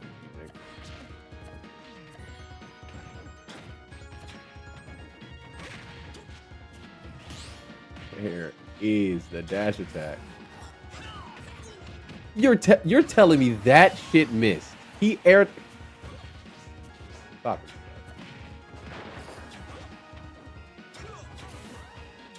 Rules for thee, not for me, eh? I guess in this case, rules for me, not for thee. On the right read, my fastball.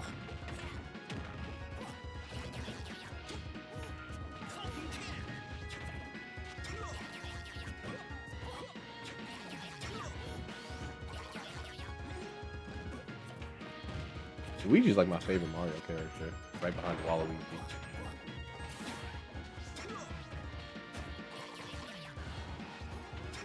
Like, I love Luigi's Mansion on the GameCube so much that it carries him through all of this.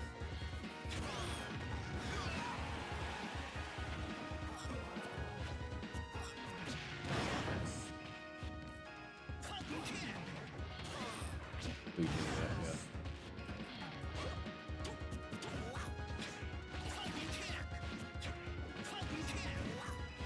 didn't roll into that. I feel like his air dodge is immaculate and rolls like the exact perfect amount of intangibility.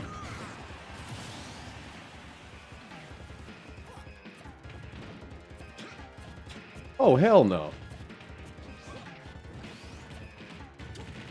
Yes. Oh, you can jab him out of that?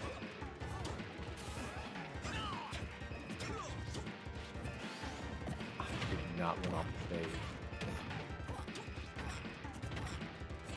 I don't know if it's real, but I SDI down and away on Luigi 0 to death, and I found that a lot of Luigi drop it now.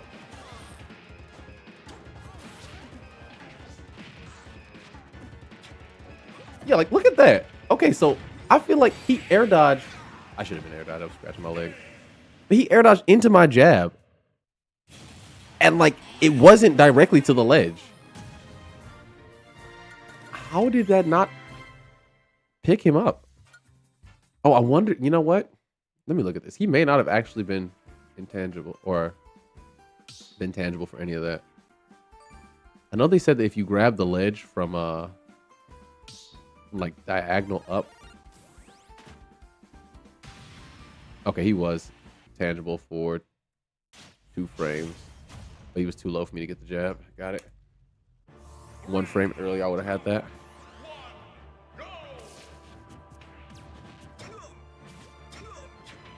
But the fact that Subspace Emissary never got made into like a legit movie, and it's sitting right there.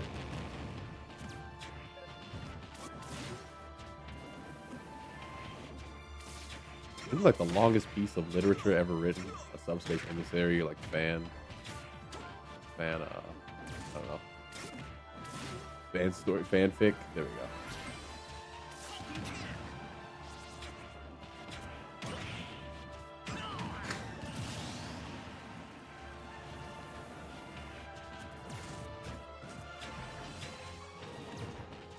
Doing Samus things.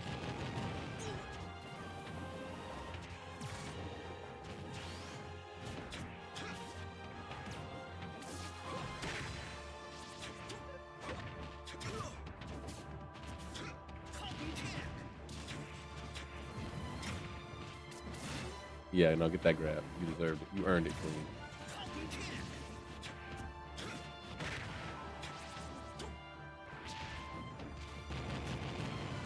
That still hit me with the final hit?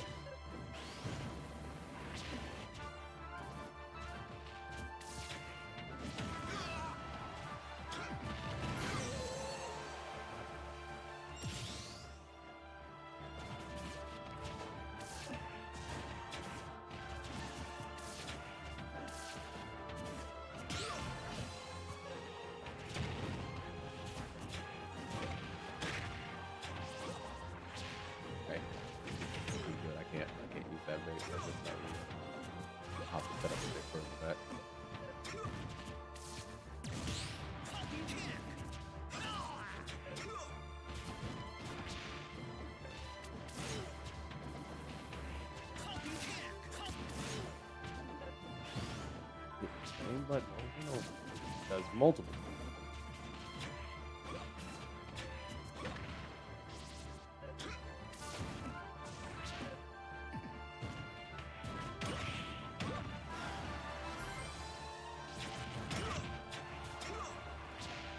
Where was the B reverse? I'm dead.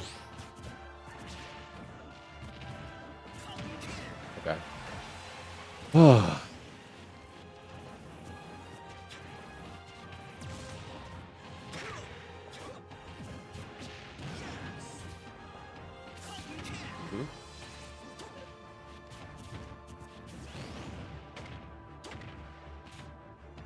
I tried it.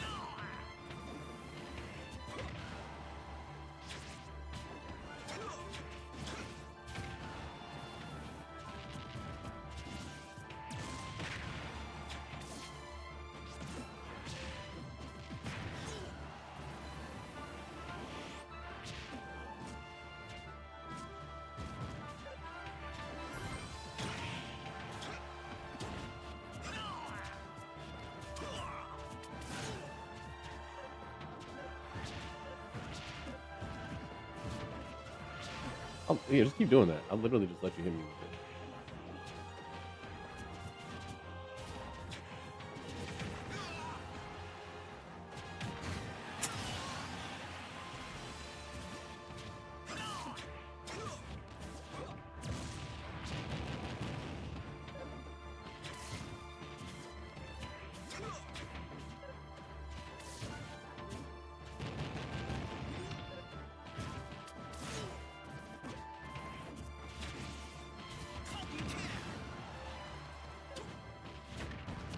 God damn it.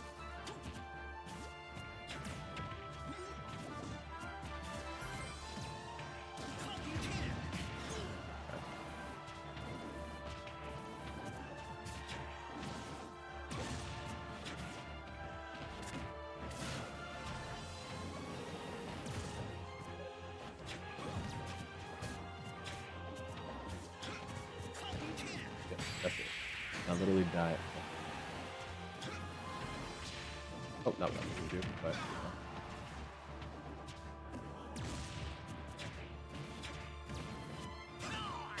thank you. Oh god.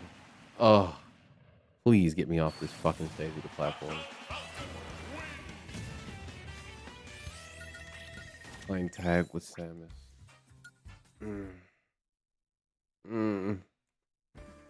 Oh, all of life's woes are flooding back to me. Yeah, leave, pussy ass bitch.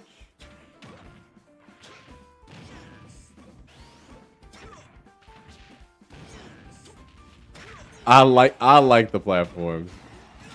Why did you like the platforms?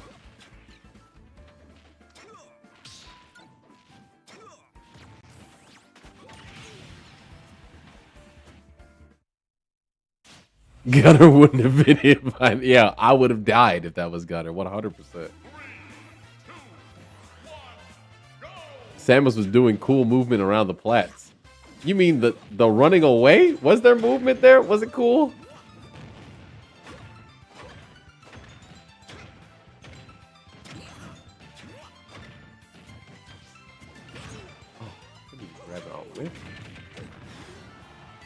I'd say move should be more unsafe on whiff. Or maybe the opposite way. I don't care. I just wish unsafe on shield or unsafe on whiff. Like, that makes sense to me. One or the other. It would be so interesting to play a game like that. But it looks like they took the approach that if a move is safe on whiff, right? Like, it doesn't have that much in lag to it or whatever, that it should also be safe on shield. Like, shield stun, or sorry, shield lag, I guess, is an extension of the move's lifetime. And that's a little weird to me. Obviously, there are exceptions to this rule, but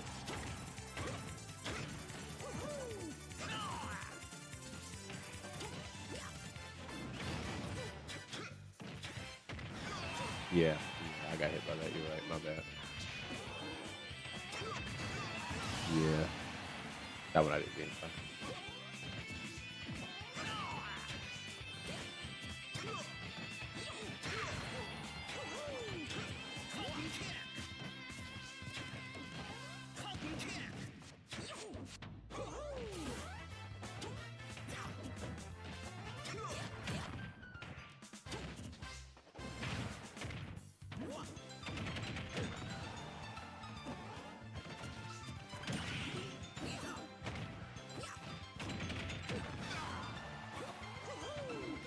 Oh.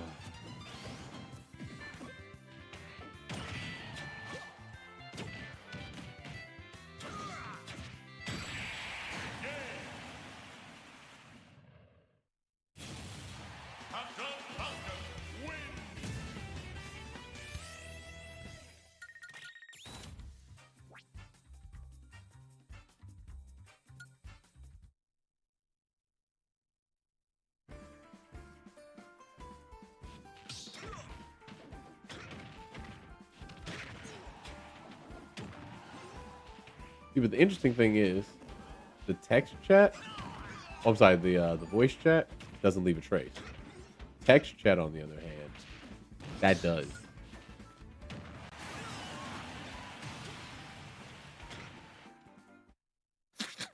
So as far as regulation, you don't have to regulate what you can't prove.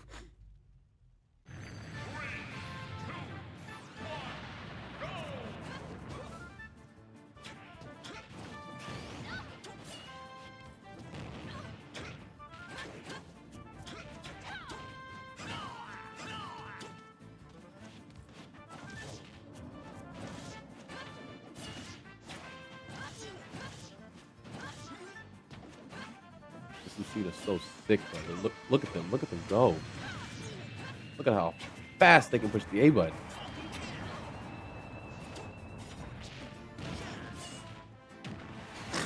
I knew with all of my soul they were going to instantly up B after that tech. The mashers are out tonight. God damn. I thought I was turning around, man.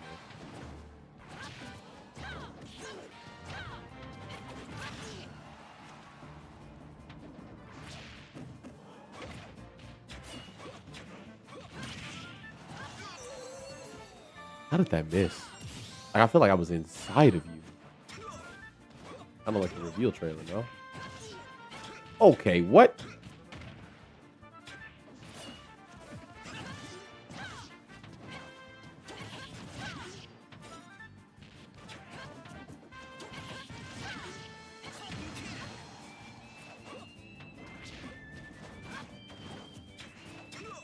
I'm not scared enough of you to roll.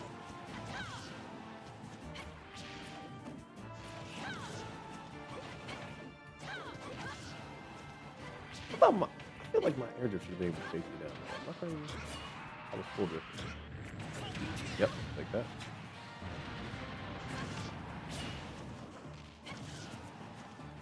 I was trying to prepare with that. Yeah. Trying to jump backwards, but I don't think I got it enough.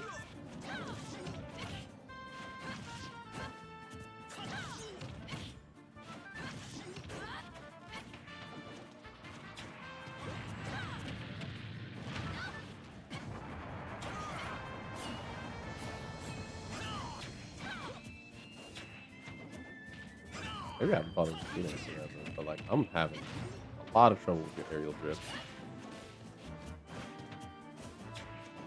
Like figuring out where she's gonna be. She touches the ground. It's been very difficult for me.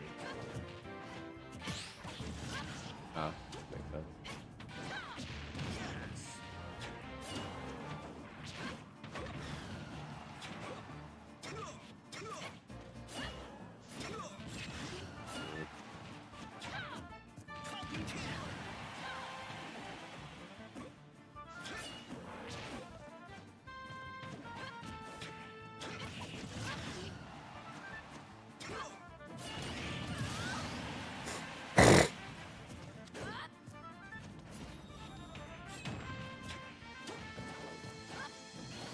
Oh my god.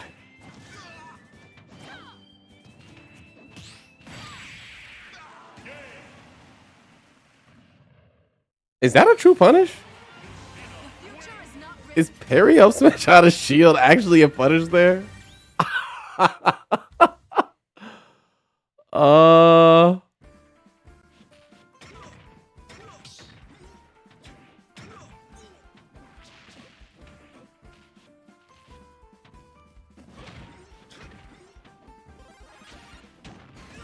Oh, I forgot to mention that with Legends EA.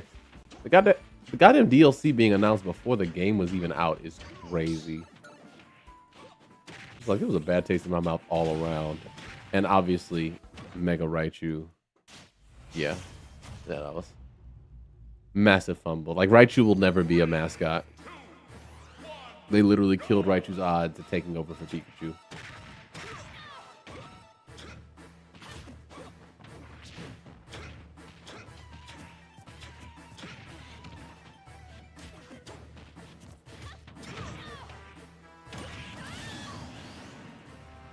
These misinputs are killing me. Although this time I think it's lag's fault.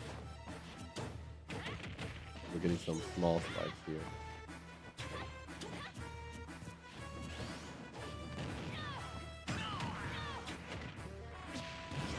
You push a button.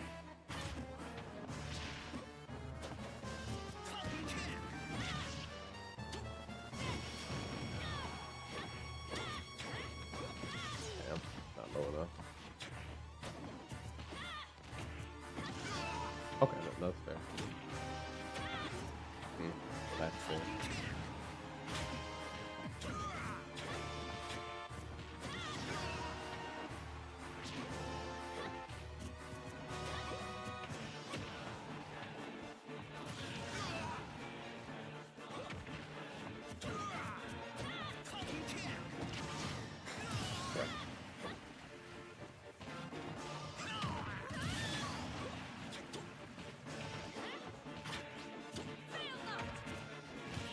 Where is the button up there?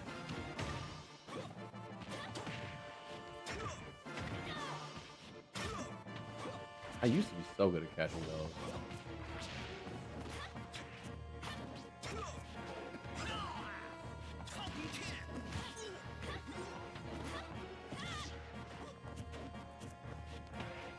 Man, that buffer was so crazy. I was only holding the right trigger, my shield button, that entire time.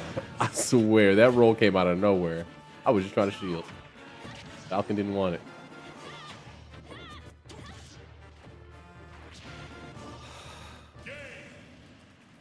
And I was holding in for that one. I tried to air dodge in. I'm very confused. Yeah, I'm gonna get out of there.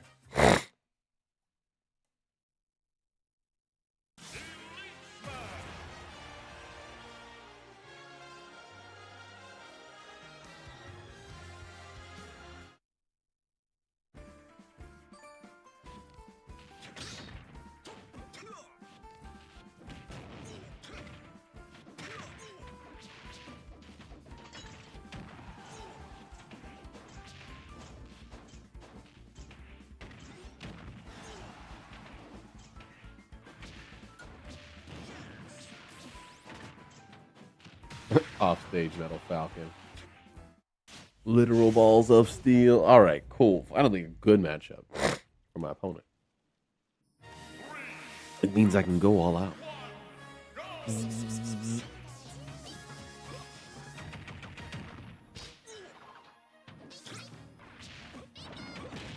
What?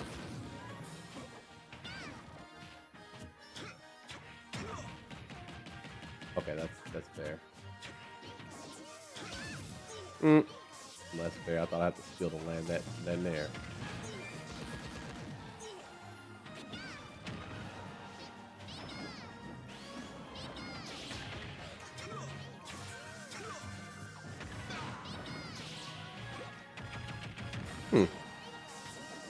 I wonder why that has so little in lag too. I feel like you could easily make up for it by, again, letting it launch Pikachu higher. Thunder being an accessible move goes against my Smash 64 bias.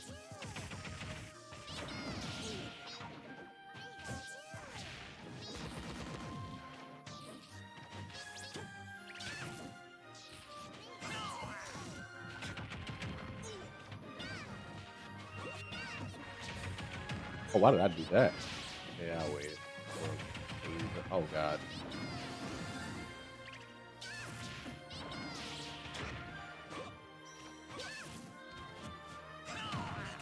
Alright. I'm gonna have to player this person. I want to win.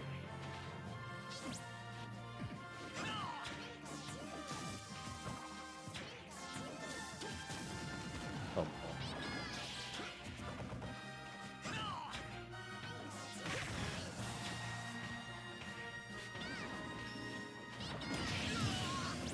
That did not spike me. I don't know why I thought you would be able to make it back.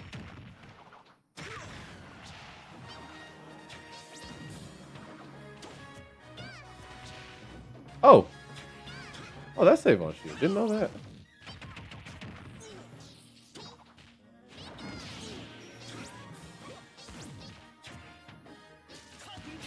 Alright, ready? I should have just done it! Oh! Why did I think? Why didn't I think? Of course you were gonna roll in. I punished you for it once, but you don't care. Anybody have an issue with Pikachu getting a semi-spike right there? Stop buffering side B. I just want up B again. I want to drift in. I input up B.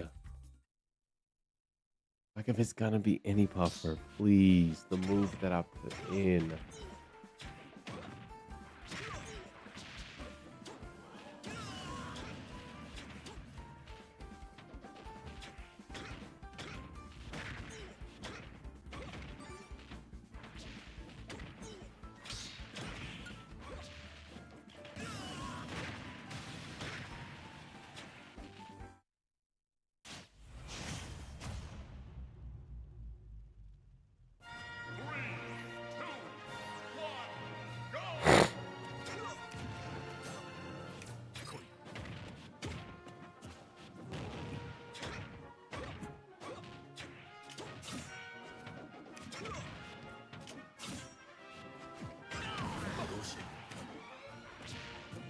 Oh, I'll try to get all the way down to the ground for that.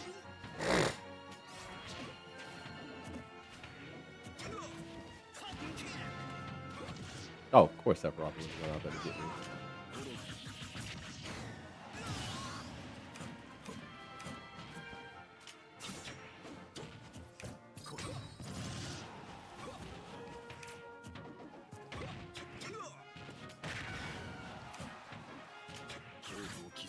Not that down tilt that.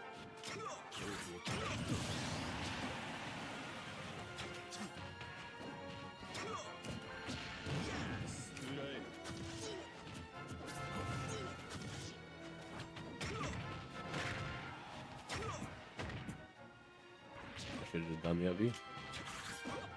What? Oh, come on, you bastard.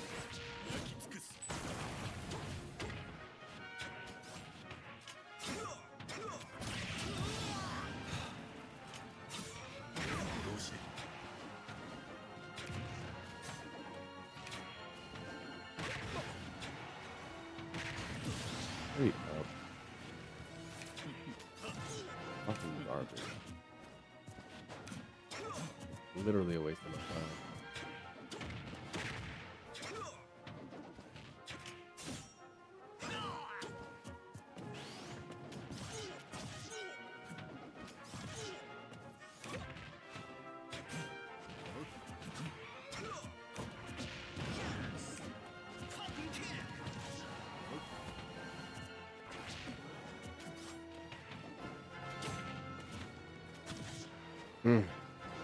Another one with a fucking wiry ass body. How did that not sweet spot? Okay, I'm just gonna stay over here until you decide you want to fight.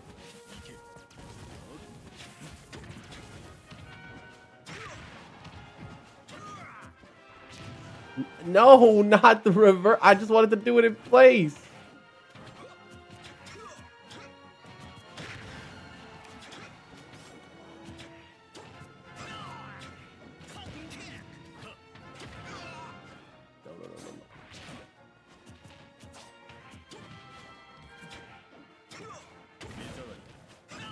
Damn it. I took too far forward. So many times I've had you dead to rights. Oh, another time.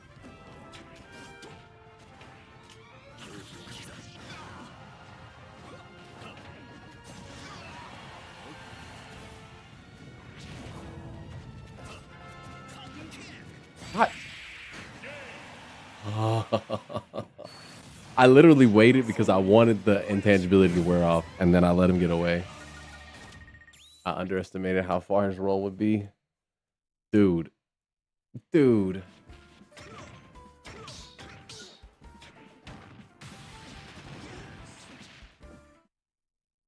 Well, I'm glad the GSP is high. Because that means that I can enjoy myself at no cost. All right. Let's tighten up our gameplay.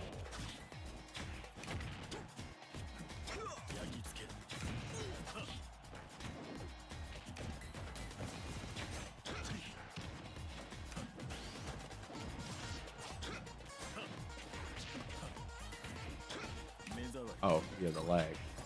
That's what happened to Doc too. I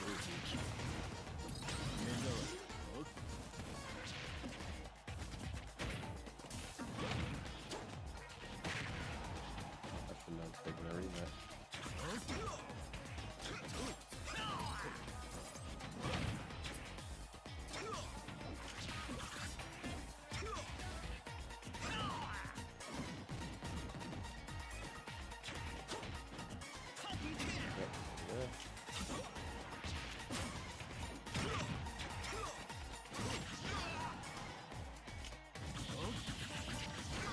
Win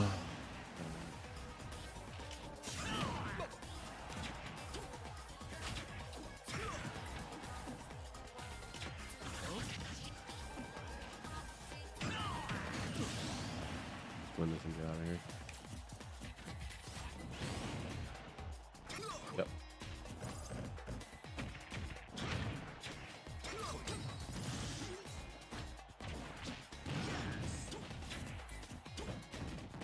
Oh God. Oh God.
Oh, I could have run forward the way that I wanted to.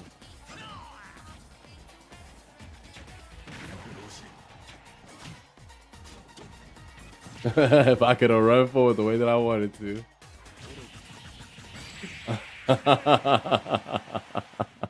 I have no regrets. That was way more fun. Way more fun than actually playing that game. I didn't want to stick with the Sephiroth. I want to learn more about what kind of person they are. Okay, well, that tells me everything I need to know. That was rough. Yeah, okay. If my kill confirms didn't require pinpoint precision. Like Falcon having a single move to kill with a neutral would be so nice. So nice. There's something, like if his F tilt killed, even if it killed at 200%, that would almost make it bearable. But it does not. At least I don't think it kills at 200%. Maybe that's hyperbole. I don't think it kills. It'd be nice to have something. Then I could like have a game plan that involves like, okay, get them to 200, then win.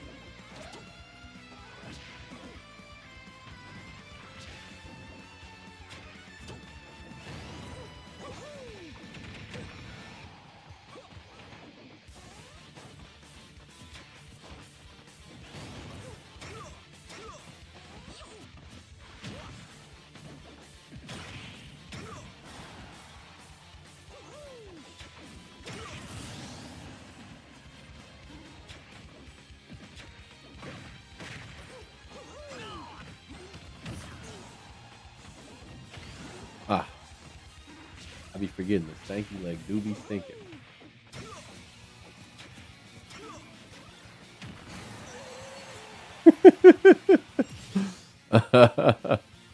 You ever just run into the pill? You run into your prescription.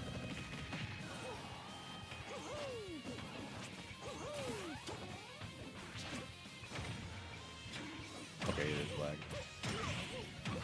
I thought so.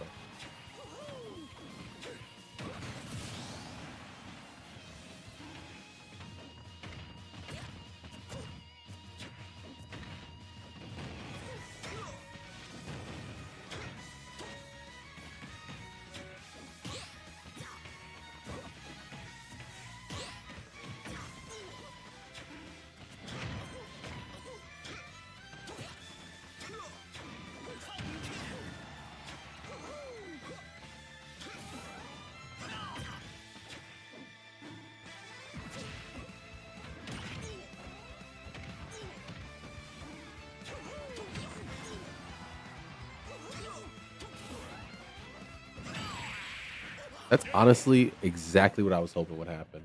Because I knew I didn't have enough time to turn around with that up smash. I was like, maybe he'll drift into the body hitbox. And I think I want to start doing that more often.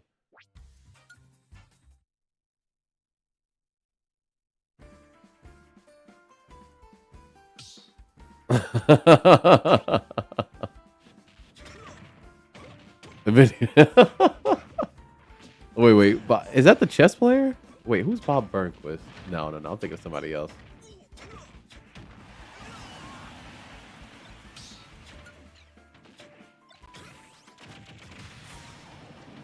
Okay, I was about to say, you said inventing a trip.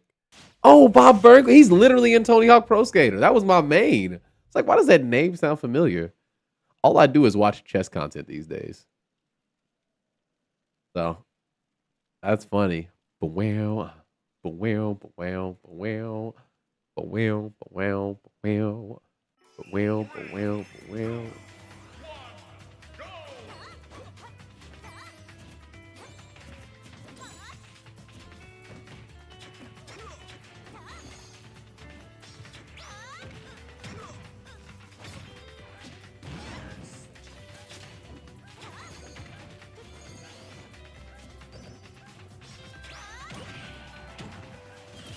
Show me your tits.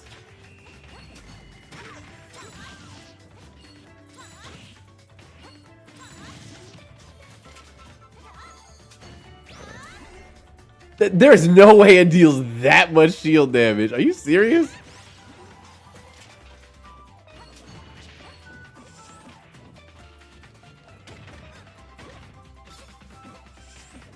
I definitely tried the ledge top.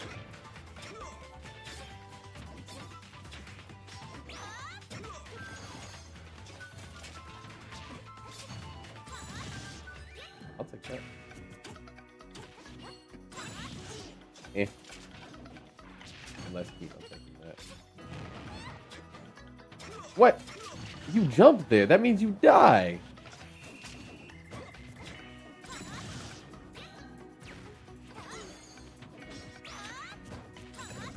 Thank you.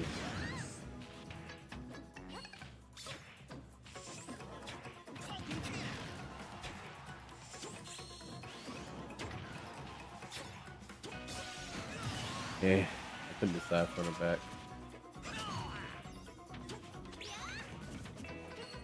Got him.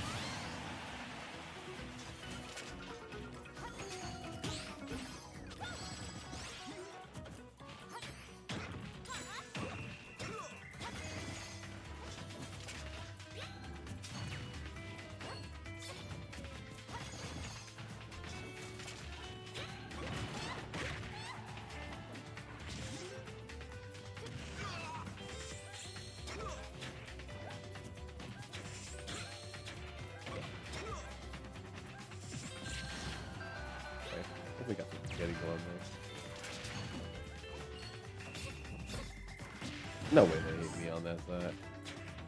Do the up B Bob Bart.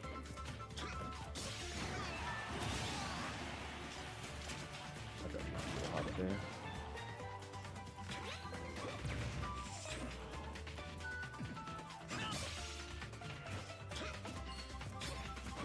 I'm feeling up voting. I gotta get this game.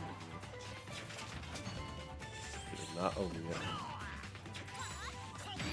Right, thank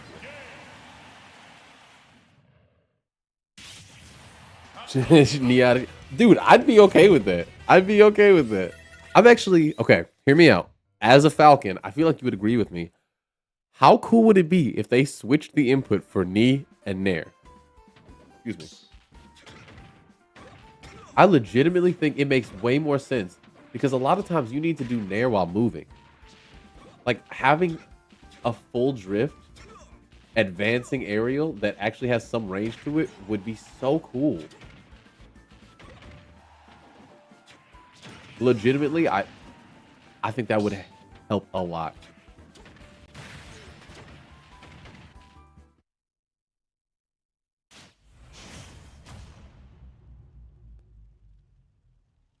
I never let that shield break anymore. That's funny. Wow, it's like Zelda summoned flame. I was like, ugh, ugh, ugh. About to talk shit about Zelda. You must have known it was coming.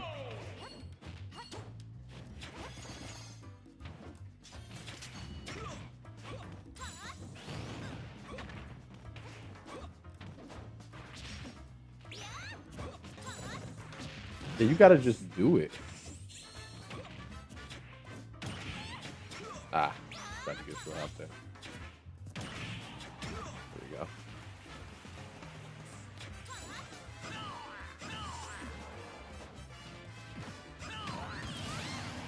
Scared you.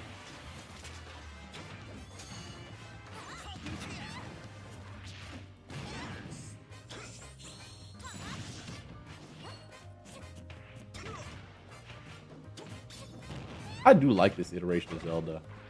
I was actually very happy when they unveiled it. And I still do like Zelda. Actually, like, I have almost no complaints about it.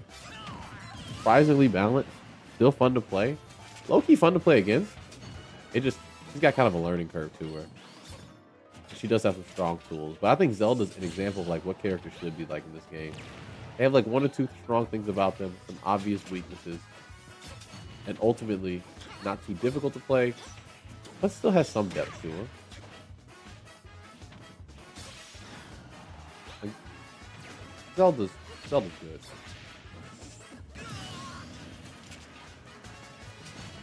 I kind of get mad that not all characters are designed like Zelda. And that pisses me off because Zelda is designed the way that she is.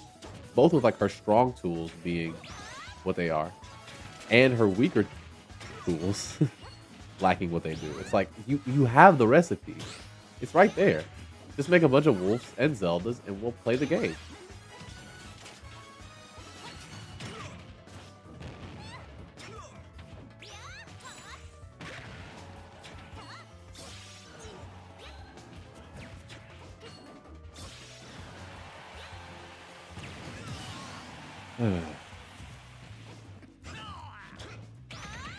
Oh, okay.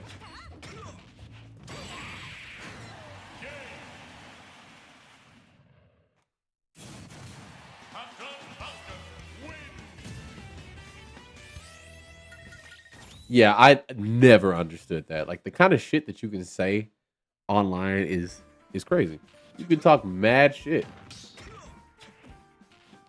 Let me taunt. Show me your move. Show me your move. Even if I spam taunt, they're acting like this isn't still there. If I do this 100 times, it should trigger or flag unsportsmanlike behavior. Take that person's GSP.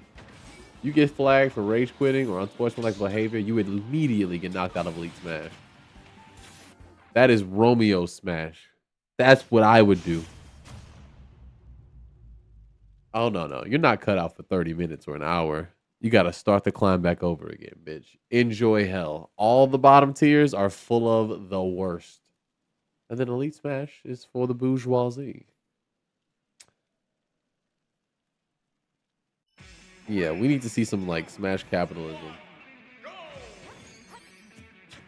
Was it a skill-based game? Power is money.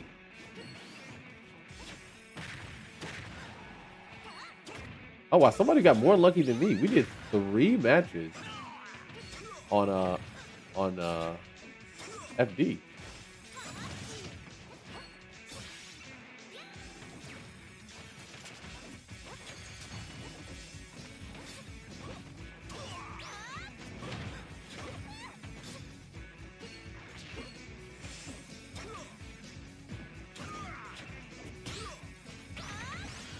Dude, F Smash is surprisingly fast on Zelda. I never knew it was as fast as it is.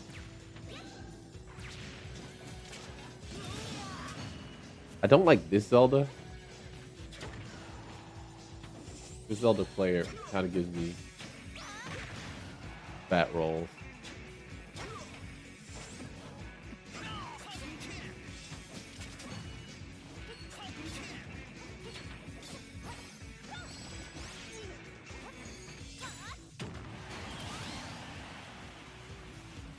And it's 2-star.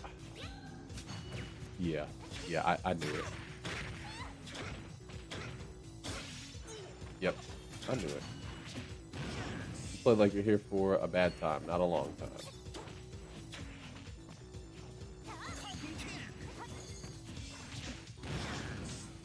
I gotta play strategically. You're kidding me. That was at the tip of my up smash. Holy.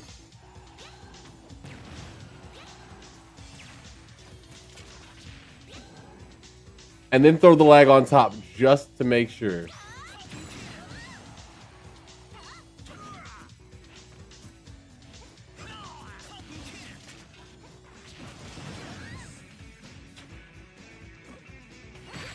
Get out of here, bro. Bad games. Bad games.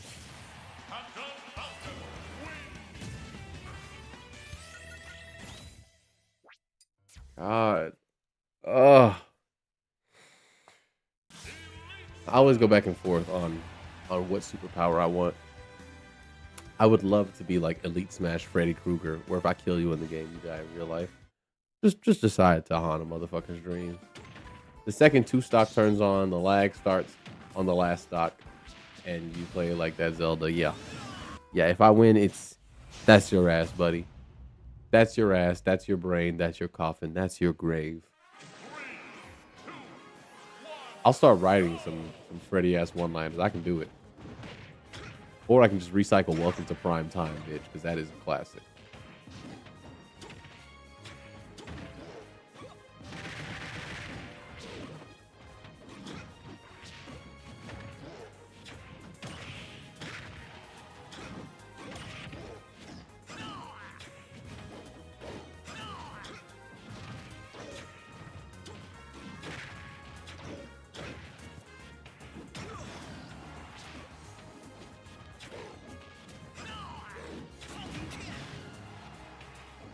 I like that stuff with the back air, because a lot of times I have a hard time with that.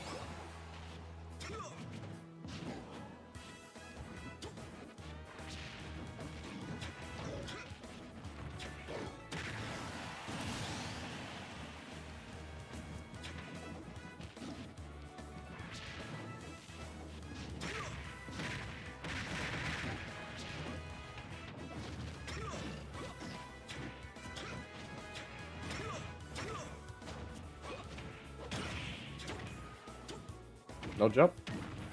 Oh, no jump. I'll take that. Woo! Okay, I deserved. Did not respect your dong, and you hit me with it. Yeah, that time you did not respect me.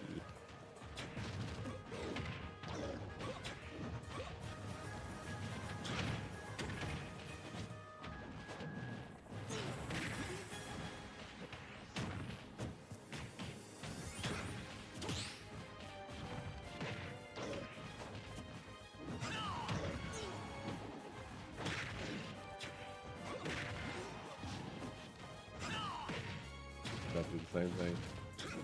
Got knocked the fucking snap back.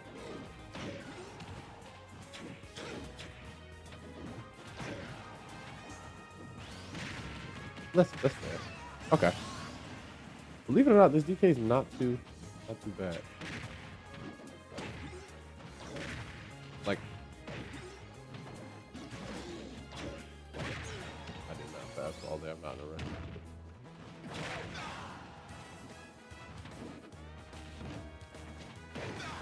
And how?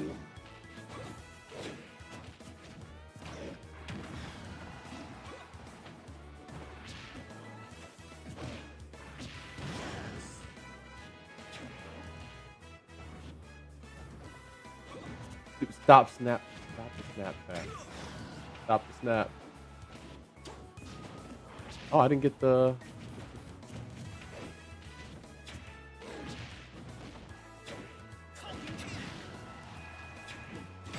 Yes. Yes. Okay. Yes. Ooh, I don't know why I was so confident that I was going to hit Sour Spot there. I could have just bounced him on the stage. Okay. I should have gone for knee there.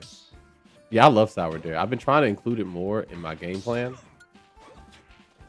Because it is unironically Falcon's best kill move. I think Sour Dare kills earlier than F Smash, low key.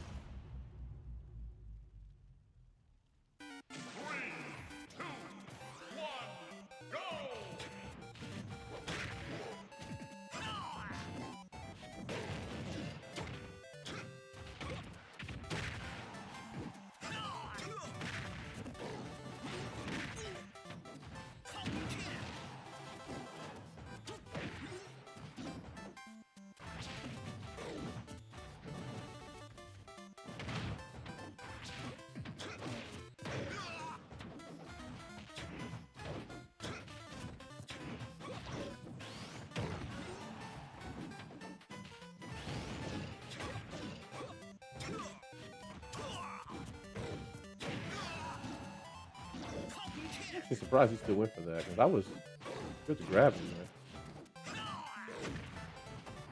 Oh yeah, I can't kick BK's feet. Like that. That is the first time that's ever happened for me. But I will say I was fast falling. I didn't jump into it. I wonder if the second one just doesn't hit as well as the first one technically.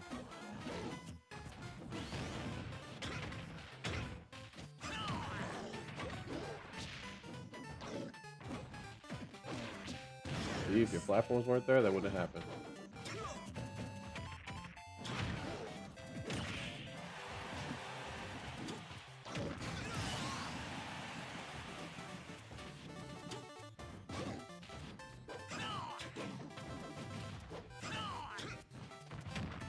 I knew that dash attack was. They can't stop themselves from doing it.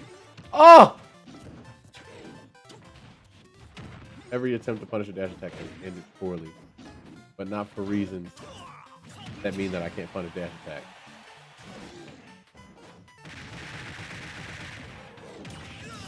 Okay. Is this DK like doing that on purpose? Like I'm not getting hit by the final hit? Like they're really dragging it out.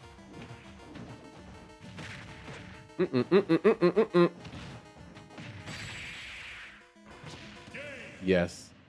Yes. Yes. I didn't tech it because I was like, okay, I'm at 0. This doesn't matter.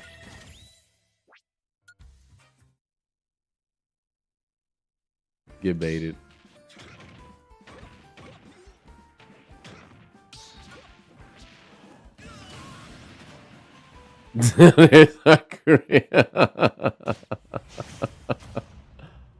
All right. Okay, Jelly Belly. I understand you now. I understand it now. And now we're on my stage instead of your piece of trash.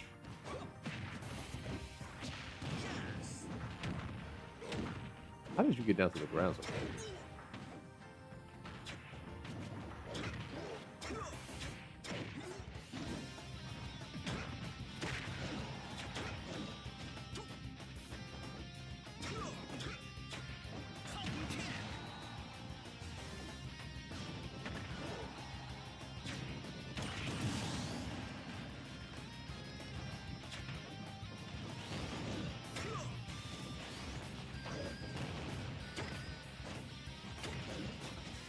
How did you go all the way up there at 47?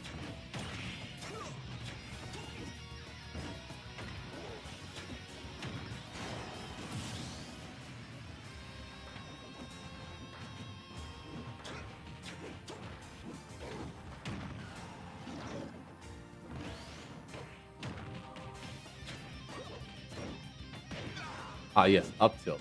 Moves you back, so I can't shield grab it. Must be nice. I wish I got some of that for me with my tilt that's like frame 97.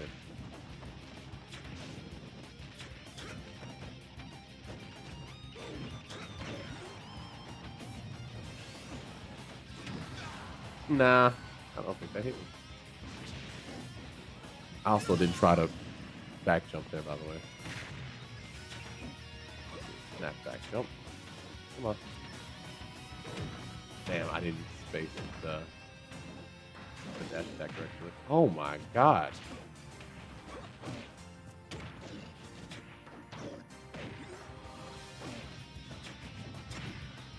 The second my movement falls apart, that's when everything else does too.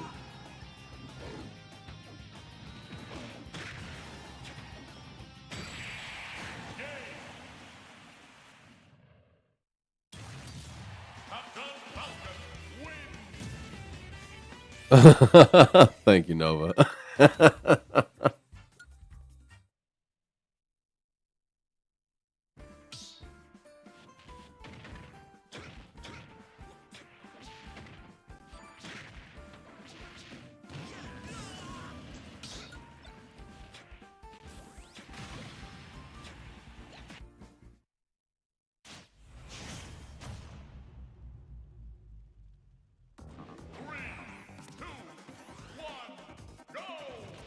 Alright, I know how to fight Lucario.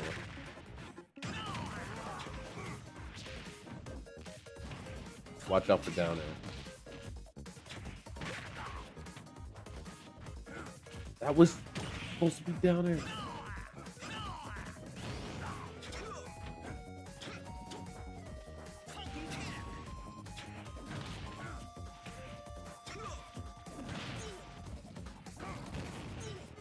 I don't know why I wanted to take that. It's not like I get aura. Maybe I did have aura. I just ate that ball. You got any more? I will eat those balls.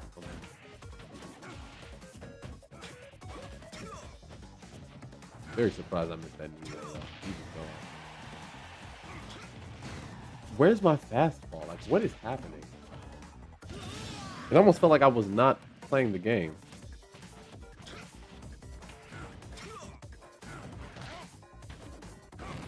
Okay. Yep, that's you gotta watch out for it, Lucario. When you fight a Lucario.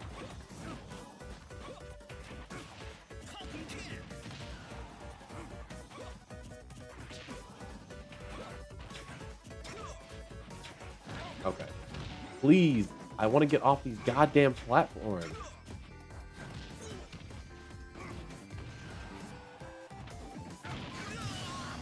I didn't even move in yet. Bigger than I thought it was. That was nice. Get right over the ledge. Okay. Should have done down there. I would be dead right now if you had. Okay, this Lucario kind of moving. I'm not gonna lie. Even though I'm having trouble in the movement department. He's doing a good job. That's not. All right. I don't know what it is. But I'm not pushing anything like what I'm getting. Like 1,000%. Like I was not part of that game. GG's to that Lucario. I wish I could have fought them. No, Lucario Nair is way better than Zelda Nair. Oh my god. It may look the same, but it's the same in the way that like let's see. The same way that like ZSS down air is aerial falcon kick. Lucario would be a Disney princess before Zelda, I think.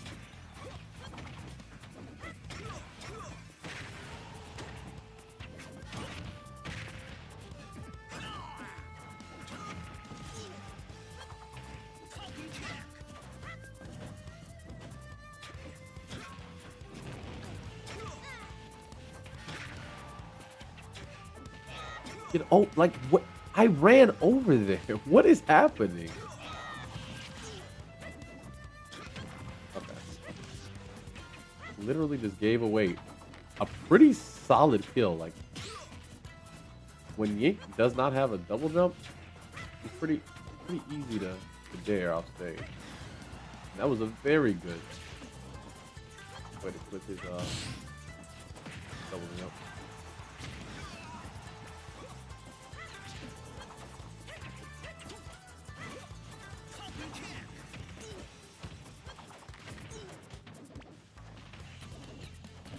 Isn't it crazy that Min smash attacks cover the same range as Boomerang? And isn't it crazy that either of those moves is allowed to exist?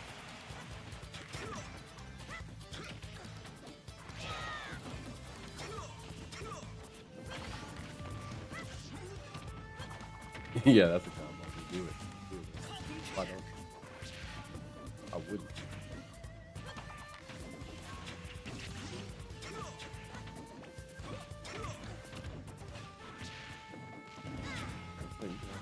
Oh, I thought he was gonna get panicked.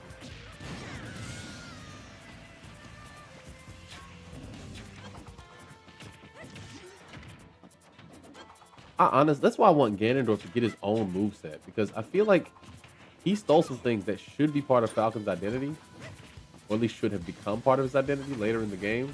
But they can't give it to Falcon because, like, that's Ganondorf's thing. What are you talking about? It's like, no, it was never Ganon's thing. Ganon's eating my thing.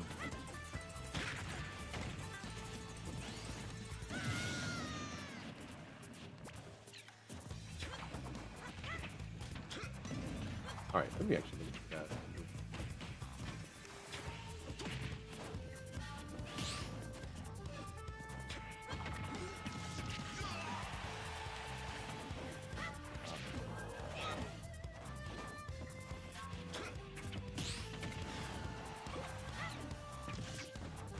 Hey, get it, get you. Go out there, man. Go out there. Should have trusted me, I guess.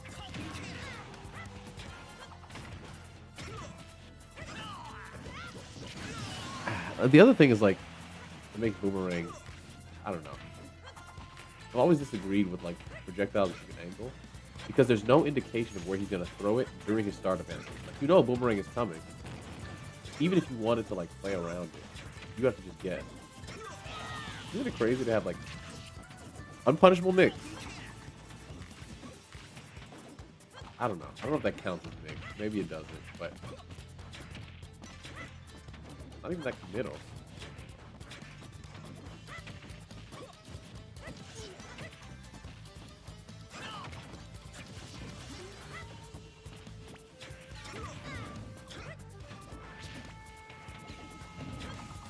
It'd be different if it had different animations, depending on how you... Or maybe it does.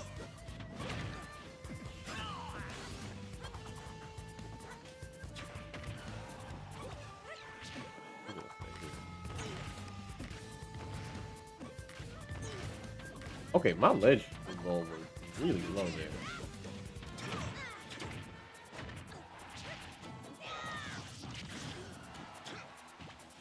Knew he didn't have it.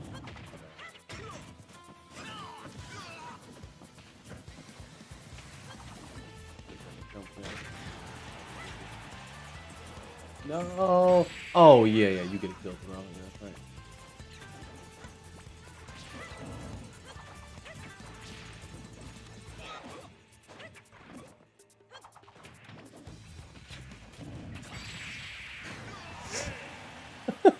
Brother was all the way behind me.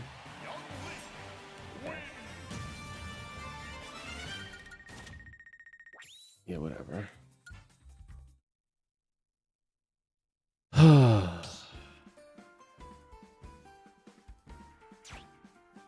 Another thing I disagree with. Let's look at it. Yeah.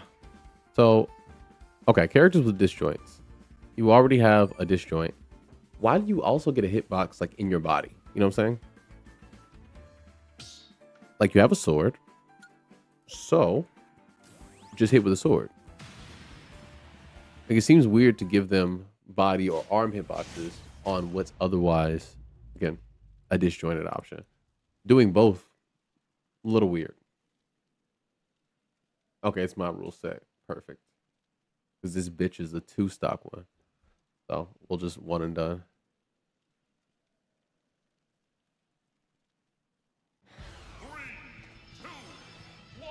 And then the game would be hard. I mean, there's some characters I feel like it does make sense for. Oh, whoops. I legitimately thought I was fighting DDD. I started thinking about him, and I was like, oh, yeah, let me just go ahead and back air this up B really quick. That's so funny. You started talking about your hitboxes, and I started autopiloting DDD. All right, let's not lose to this Zelda, but I respect this Zelda so little that if I do lose, I'm ready to quit. I would like to communicate my disdain for you. I don't think I'm gonna lose.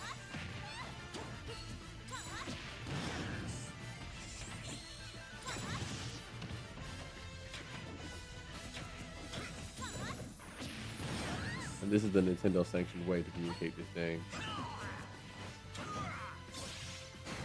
Oh yeah. Oh yeah. I can't wait. I can't wait.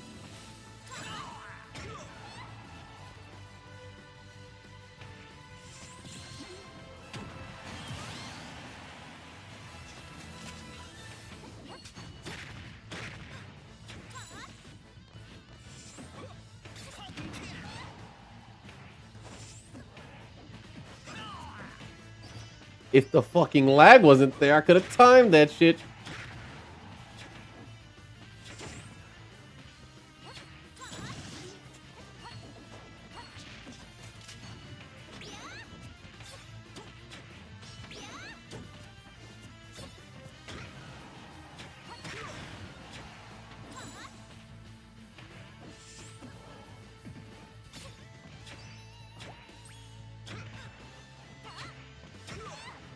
This is impossible under this lag. This lag economy is so hard. I didn't do that.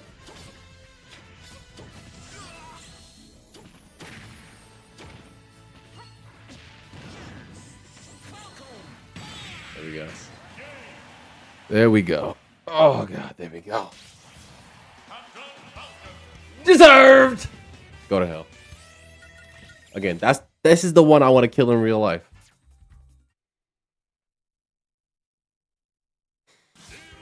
I would use my Freddy Krueger powers to just, okay, anyway.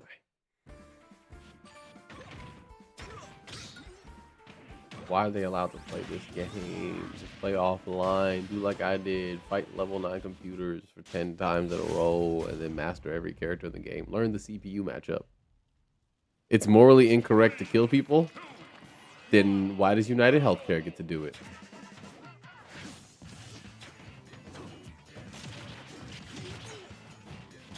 Also, again, I am of the mind that murder is a tool.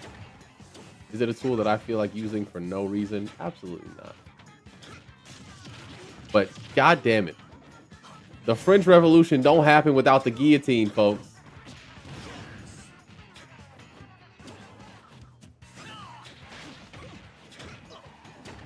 I would say that there's some jokes here, but also I do hate the idea that like violence is something abhorred by regular people. Because it's really convenient if your oppressors convince you that only they can use violence. Like that's crazy to me.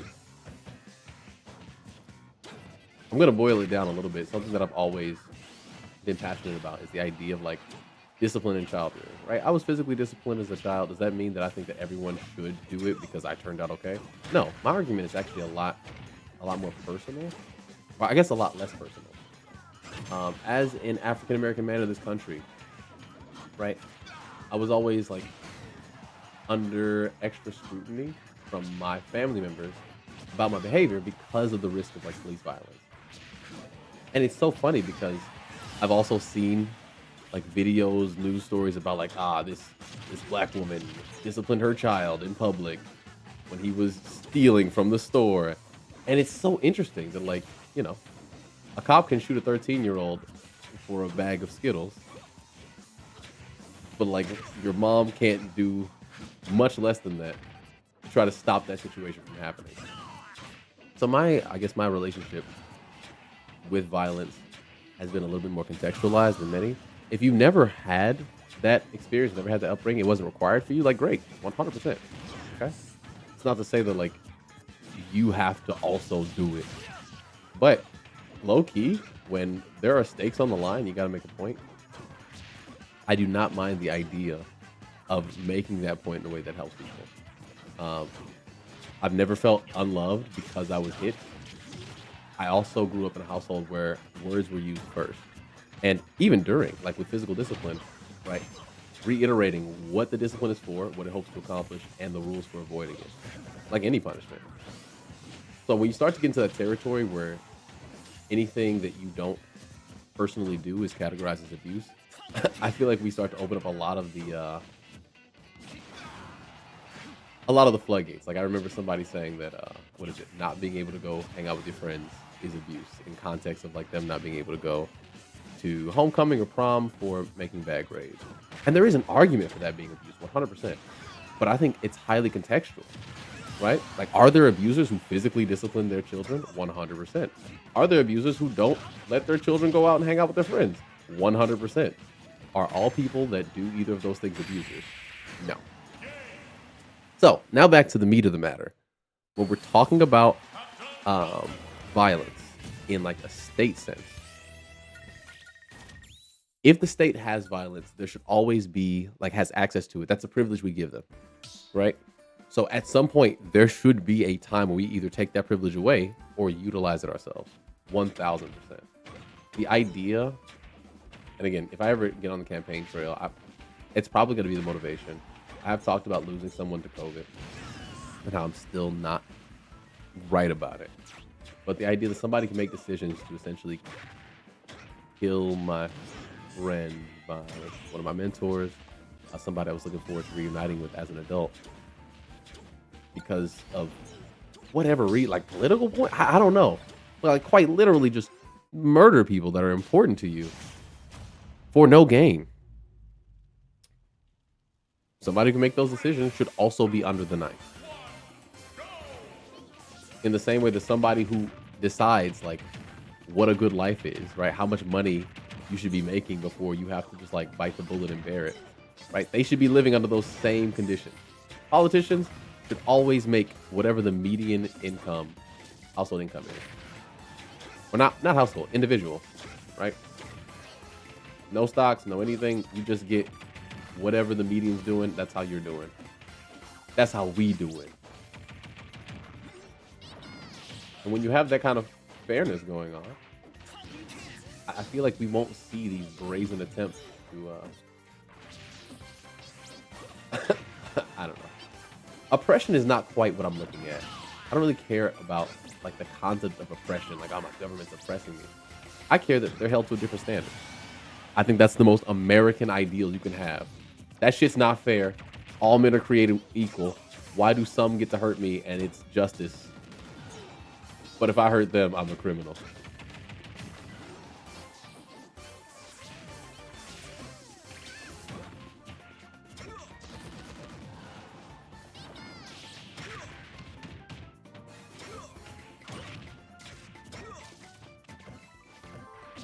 Bro, if you lose this matchup, why are you playing the game? But don't lose.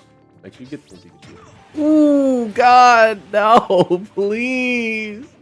Please don't let it be you. If you get 3 stocks, you die in real life. I'm sorry, I don't make the rules. Oh, thank God. I was worried for this Pikachu's life. Like, you made a deal with the Game Freak gods, all right? With the game devil. The Satan of video gaming. So I really don't want to see you end up getting dragged down like a Bayonetta cutscene.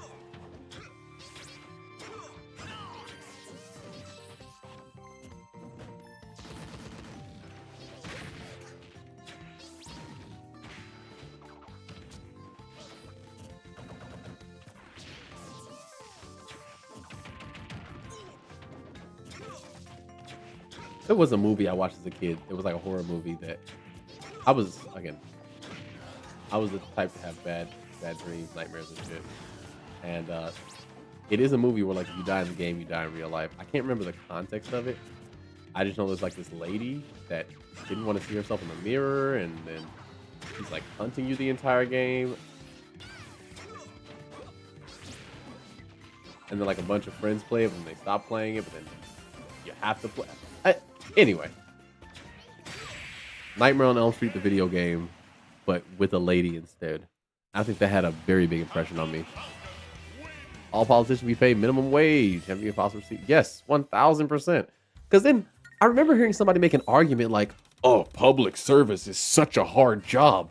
I mean, oh, if you don't pay them well, why would anyone do that job?" First off, fuck you in particular, all right? You wouldn't do the job, and that's exactly the goal. I don't want you in that position.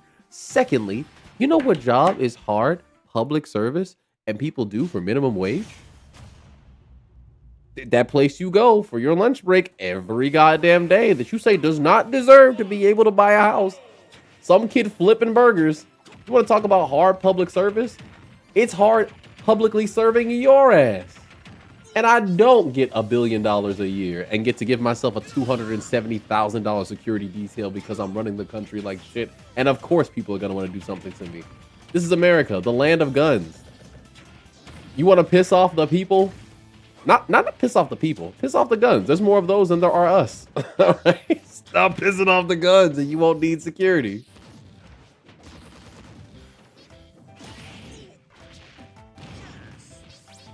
Anyway, and the thing is, a lot of political unrest is weaponized incompetence, so to say. Like, when you see people who are like really prone to committing violence against their neighbors, you can usually trace it back to some political narrative, right? Immigrants are stealing your job. After 9/11, the first person to get hate crimed was not, I repeat, they were not Arab, if I'm not mistaken. I think they were Sikh, which is like Southeast Asian, if I'm not mistaken.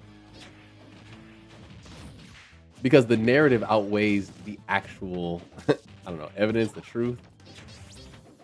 And so we have allowed narratives of violence to exist for so fucking long, unabated, that like, it's weird to say like, oh, when people who have actual complaints want to use violence, that's a slippery slope.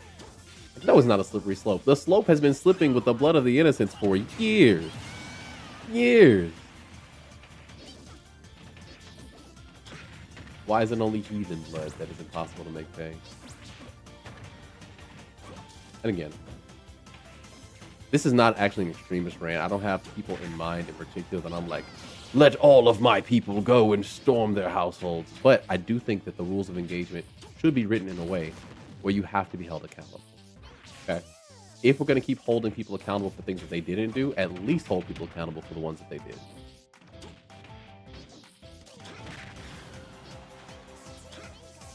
I would prefer not to have vigilante justice because then we don't have consistent, what's the word I'm looking for? Oh, that did not miss. Then we don't have consistent, I don't know, scrutiny, consistent standards for how that's doled out.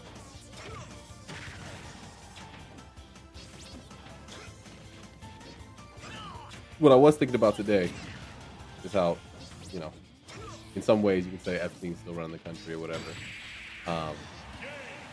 But like beyond that, what I find interesting is if you look at the list of things that the Trump administration has done, one of them is expediting the death penalties of, I think, like 17 potentially innocent men before he left office. Because it was going to be reversed by the next administration. But for no reason, because fuck human life, I guess, expedite those death penalties. I personally, as the president or the administration, believe that they're guilty. So we're going to do to the Central, or we're going to do to them what I wanted to do to the Central Park Five back before they were exonerated. Like Trump has a very bad track record with that. And it's something I think about. Like, we literally have an example of our despotic leader organizing people's deaths, quite literally. Like, not even in the United Healthcare sense. Like kill those motherfuckers. Just do it. They deserve death because I think so. And, you know, so it's not crazy to think that shouldn't just be one person's ability. I mean, I didn't vote to give him that power personally. I don't think the people that voted for him had that on the brain.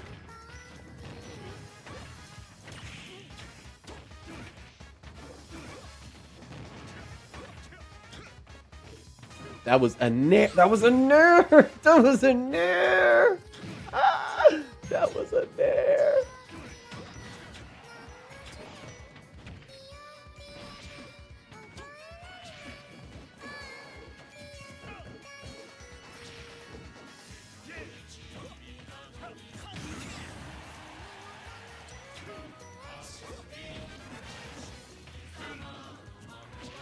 Yeah, I know what you wanted to do. You're gonna dash and try to grab me. I fucked up.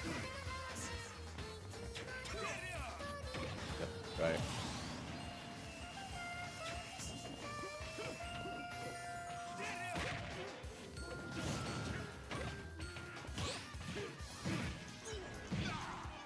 That's interesting. In The Amazing Race, wow.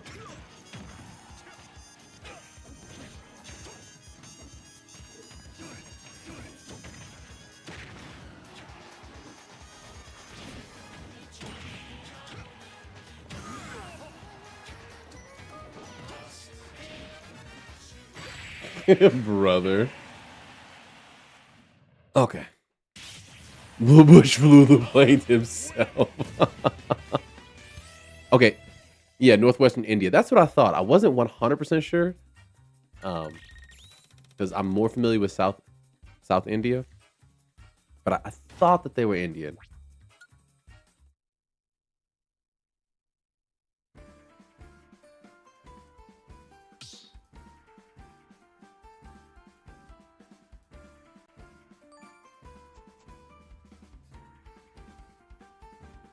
Anyway, I don't know how we got on the topic of violence, but I feel like that's not a nasty word.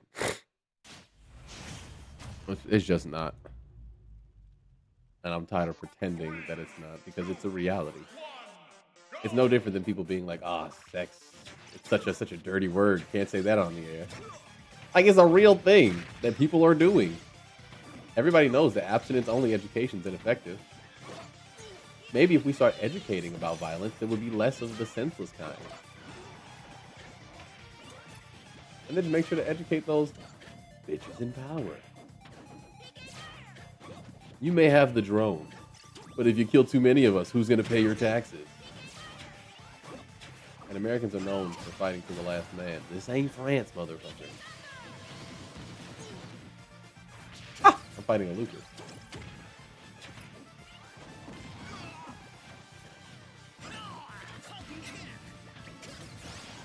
Oh, what? Ah, you missed. You deserve to lose.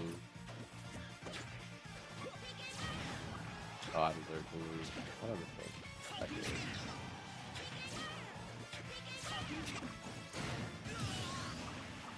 Dude, give that a 5 already.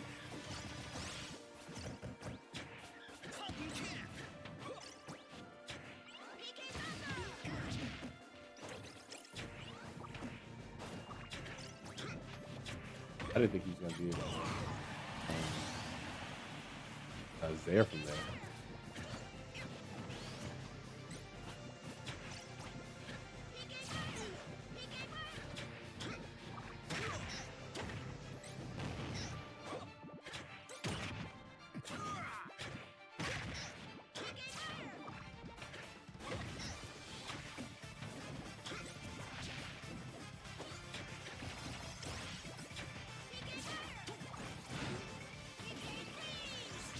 Ah!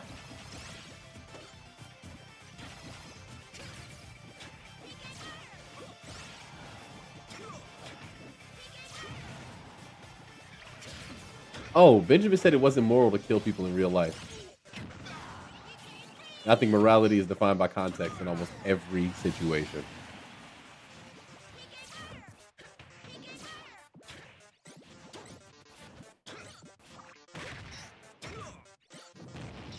I remember hearing somebody make the argument, well, if everything requires context, then you can justify anything, can't you? And what's funny about that is like, yes. Why is it bad to be more careful about what you do? Because it's not like it always has to be like, people think context leads to immoral judgment.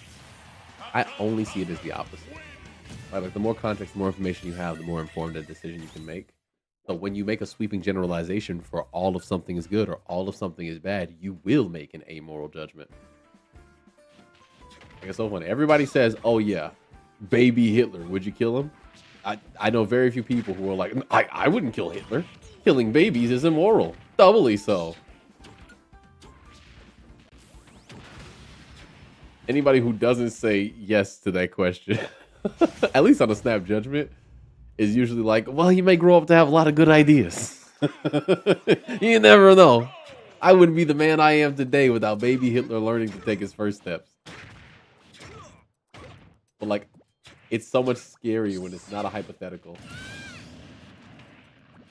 And that's why I think context and conversations are important, but it's important not for, again, the sake of creating dogmas or mantras that are unmoving, but for the sake of understanding a new and unique situation.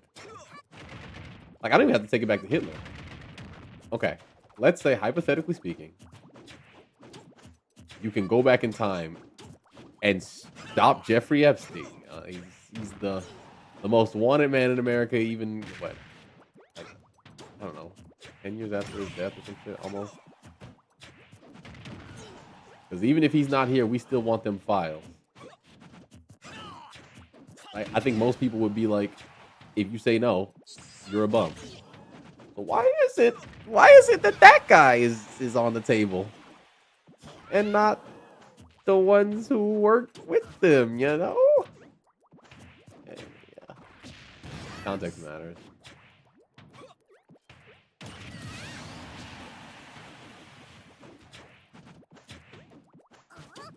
Something like him would have appeared anyway, yeah. Yeah, I don't disagree with that.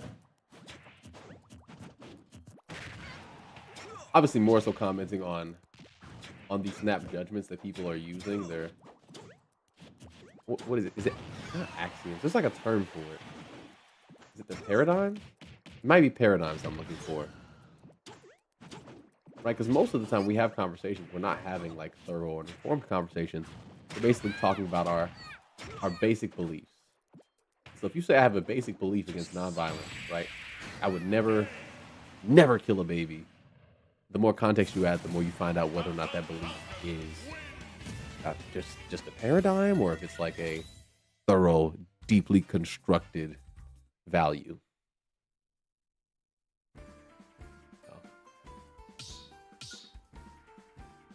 Like if you would ask me what plan I have to stop any Hitlerian figure from rising to power, I'd have to go do a lot of reading, a lot of history. I'd have to mark out all the different points of interest, all of the narratives and philosophers that are responsible as well for the lingering will of fascism in the modern day.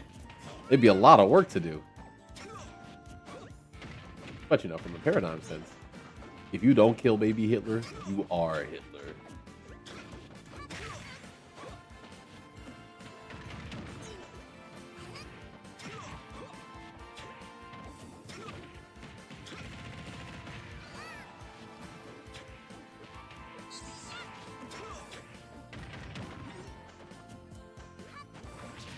God, I should have been looking at the screen, huh?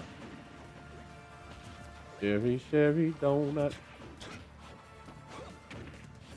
When you're gonna grow nut. Looking like a baby, even at 45.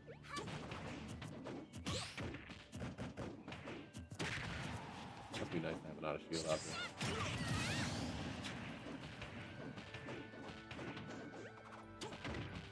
All right, I'm finally warmed up, I think.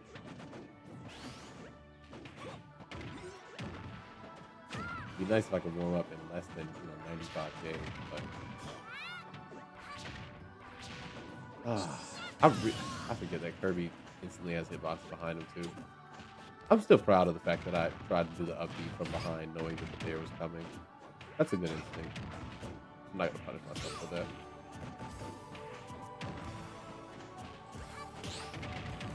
Kirby's yeah.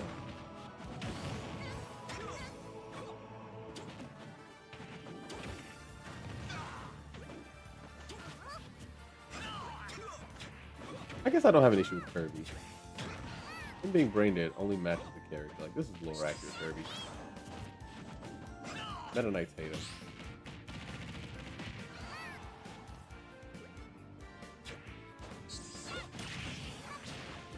Okay. Surprised that back air didn't hit.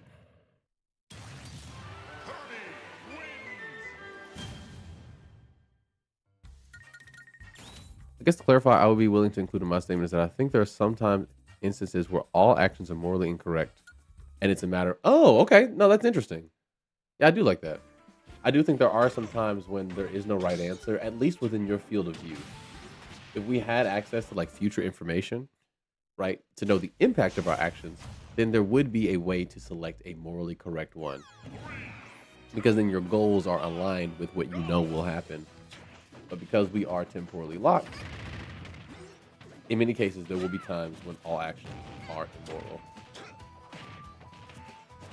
Because there's no way to guarantee that outcome. Ultimately, we make our decisions based on belief and not based on knowledge. As, you know, as a proper agnostic, nothing can be known.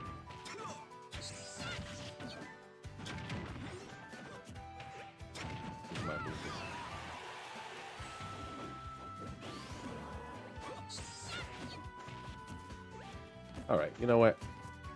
Yeah, I'm sick of you just sitting at the side of the swing and shielding. Come on, don't chase me. I don't have to fight you. It lasted for 10 seconds. New record.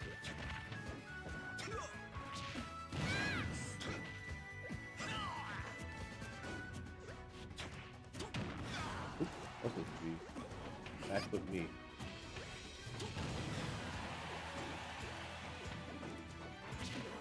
I just wanted to point out that this Kirby is not actually interactive. For anybody who was worried that like I was losing to a Kirby, I'm losing the shield. There's a difference.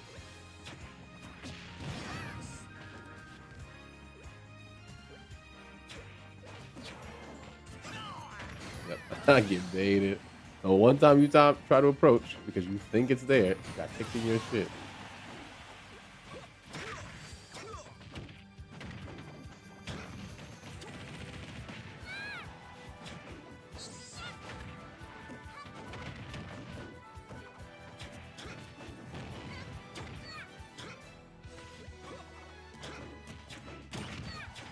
Matchups getting Kirby to take the bait and then making sure your punish is so clean he can't hit you for it.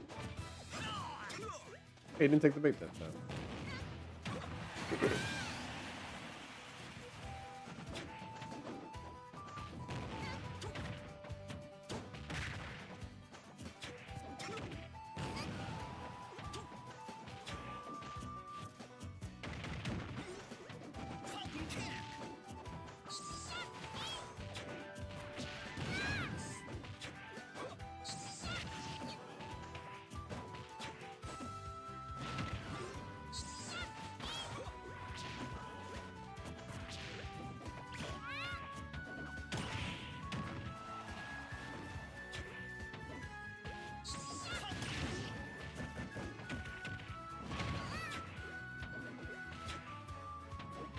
I tried to push through you.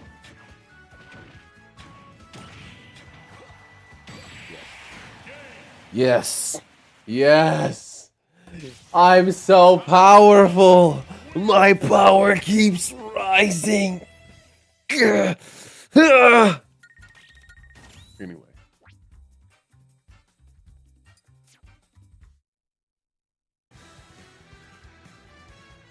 It's also a belief that allows for compromise, but I think it's sometimes a passive way to do business when dealing with large amounts of people. Yeah. Like, I have quote-unquote radical beliefs, according to some. I don't think they're radical. I actually think they're very normal, especially for where I live. A lot of people agree with me.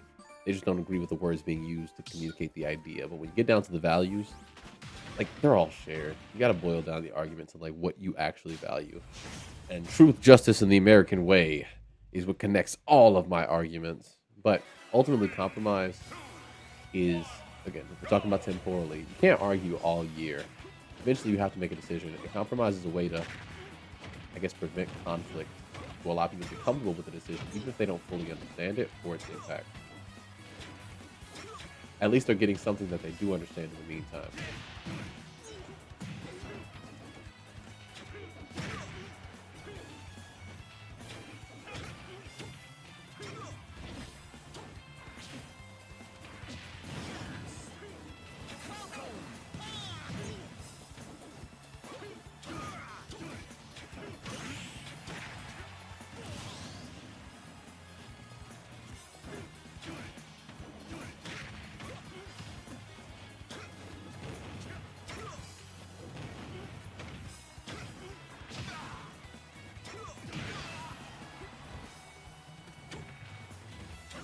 Damn it, no!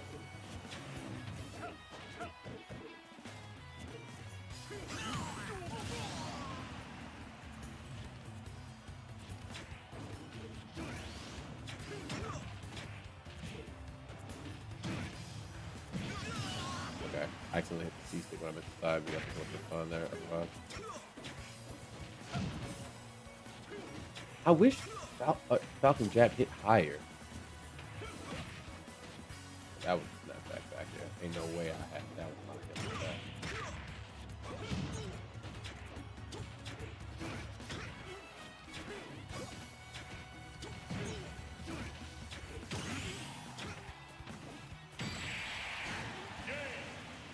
Cherry, cherry lady, hungry for emotion. Love is where you find. Yeah, I should be listening to some music. Where that Mark Riviere at? One more time. Oh, baby, one more time. Oh, baby, one more time. Oh, one more time. Oh, baby, one more time. Oh, baby, one more time. Oh, oh, oh. Oh, don't. All right. Make sure my headphones still work. Okay, I just wasn't plugged in all the way. I'm just playing Smash, enjoying the night. Get one day off, then I'm back to 3, and hey, that's me.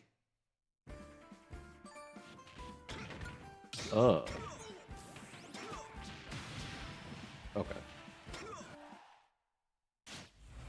I do think I'm playing well, though. I think the practice for the crew battle is going really well.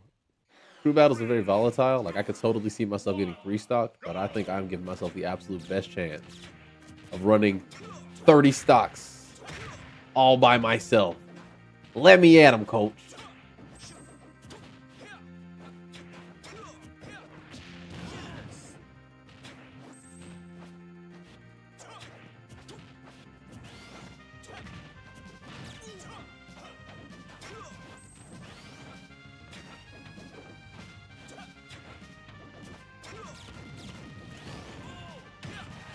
Yeah, keep mashing. Keep doing it. I earned the game. Well, thank you for hanging out, Benjamin. I really appreciated the chat. Last 2 streams have been fantastic. In no small part because of you. Thanks for hanging out.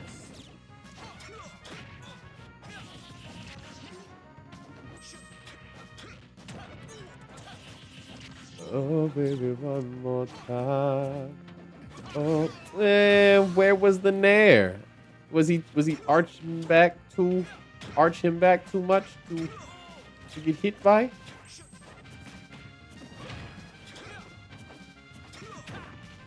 Okay, this is the pussiest Falco I've ever seen. Maybe that's not true, but Big Mom was a smoke demon. How are you, Big Mom, acting like this? Like, look at all these rolls, brother. This big bitch, bro. Like, where are the up tilts? This Falco is not a Falco.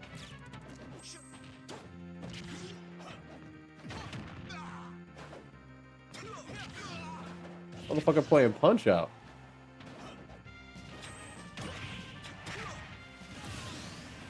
Before we let die.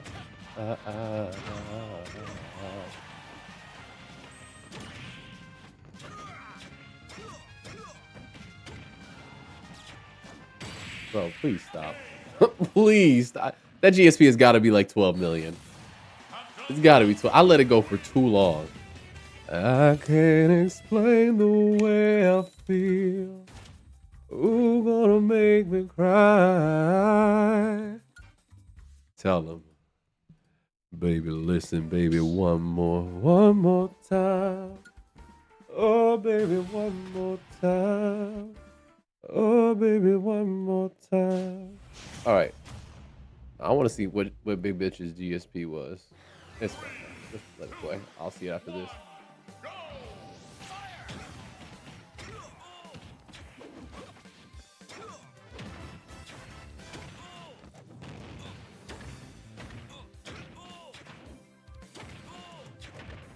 Oh, you were so lucky I could get that trade, you and your steel legs. Those steel goddamn legs. His metal stompers.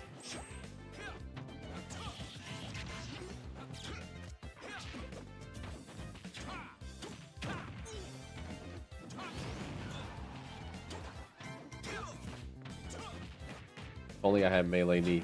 Give me melee knee. Let me poke with knee.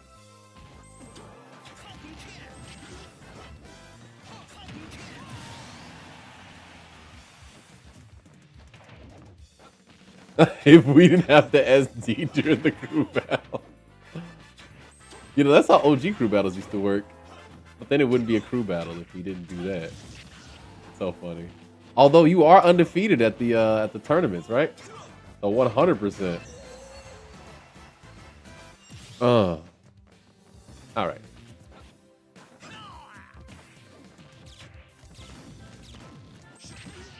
Okay, I couldn't jump backwards.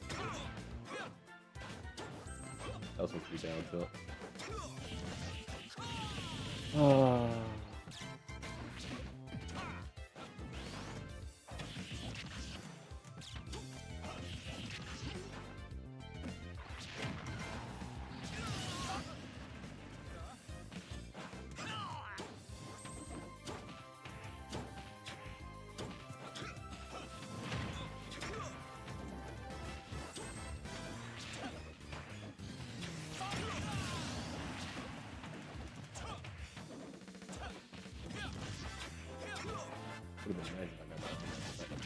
Oh God, please. I just need like 1 or 2 frames.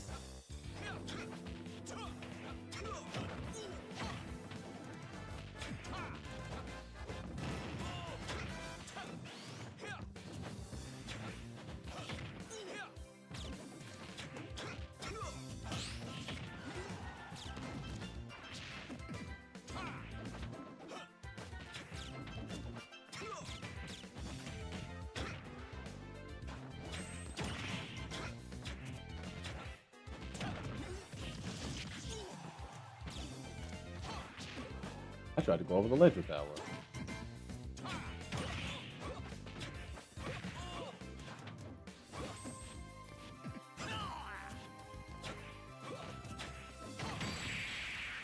Damn, he gets that up smash out fast. What is Falco's up smash? Does he roll right into it? That's very interesting.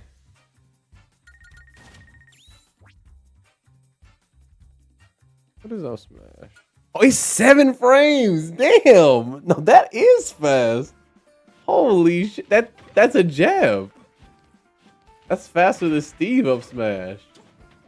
Falco could start up 3 up smashes before I start up 1. Holy shit. Okay.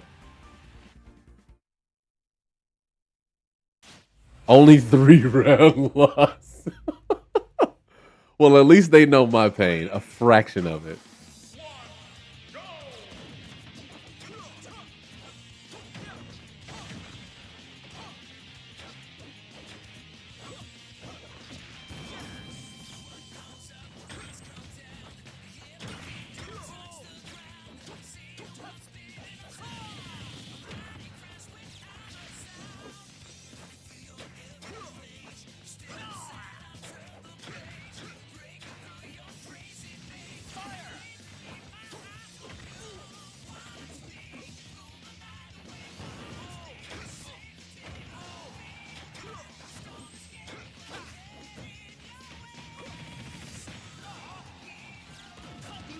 Yep, go ahead, jump up. There's more than one way to get you, brother.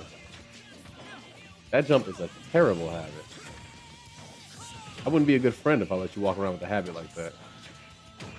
Somebody's got to tell you it's not good.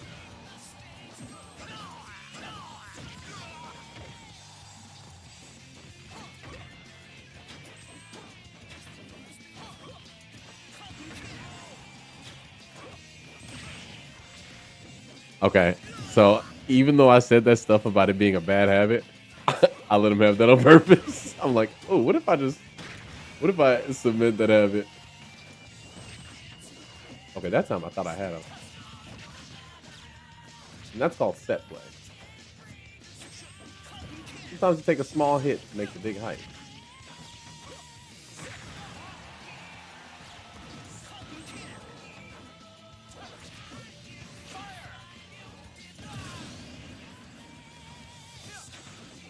Yeah, it was 2 to 4 Eastern Standard, which I believe is like 3 to 5 Central Standard.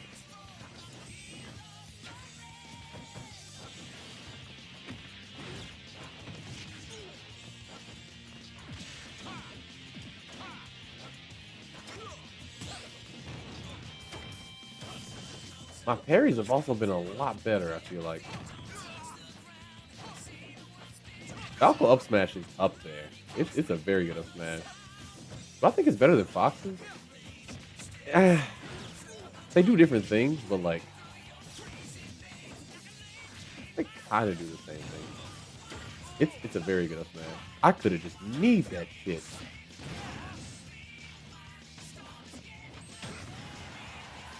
Now you know how to jump.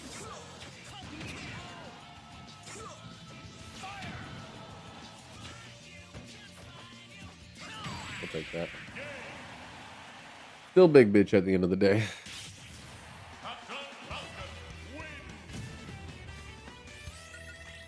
Oh, okay, that makes sense. I'm about to say that habit is terrible. I'm surprised you made it up this high though, because Elite Smash starts at like 13.9 million GSP. Make it all the way to 15 with a habit like that is crazy.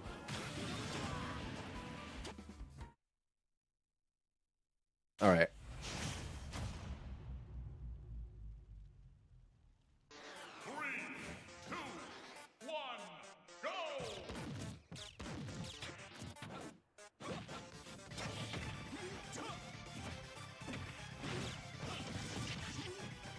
Now I feel bad for bullying you knowing in GSP. Maybe I should make a donation to the needy.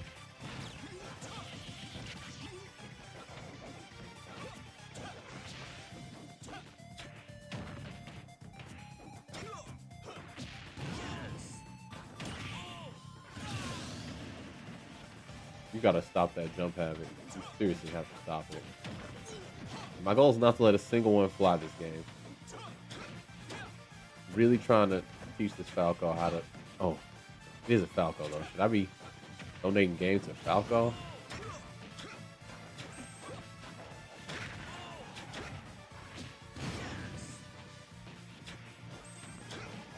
Ah, I thought I was gonna clip that on the ledge.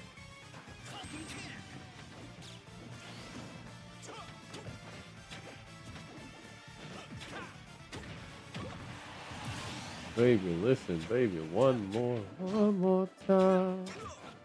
Oh, baby, one more time.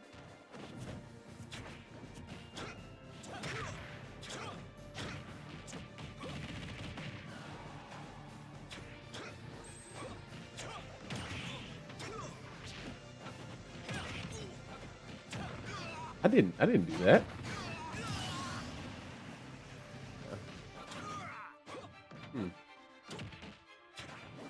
I didn't attempt to.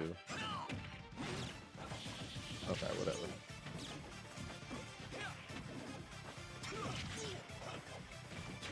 He rolled out against the Falcon, drifting in like that. That was a nair ring.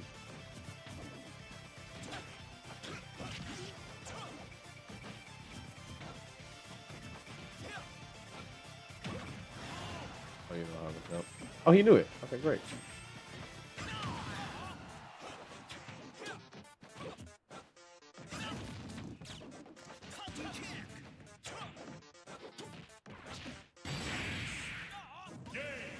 All right, let's let this Falco go. With the recent stuff that's come up, I don't think I can make it. You're not gonna be able to make it to the crew battle? I mean, all good. There's no no pressure. We actually do have 12 people who are interested, so hopefully we will have a full roster. But if you can't make it, we'd love to have you play. But obviously, prioritize life events. Hell, I'm doing the same. So, zero blame.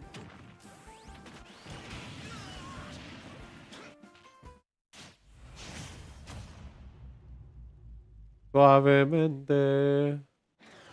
Maybe I should listen to that.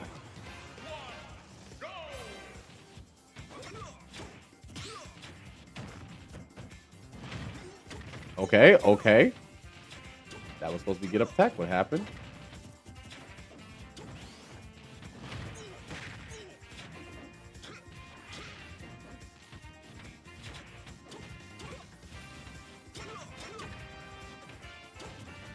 Oh, if I got in the backflip.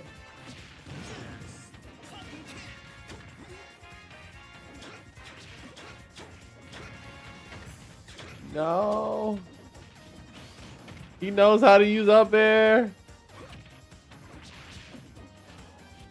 I'm a little confused on that one. I feel like we both should have gone down further, and I should have gotten the. This Falcon is cool.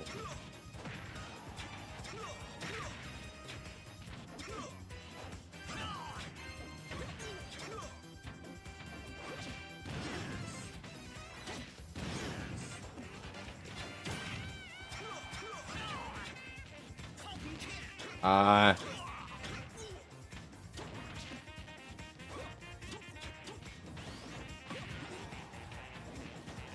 What? He got that wrong. All right, I'm just impressed. I love this Falcon. Very suave.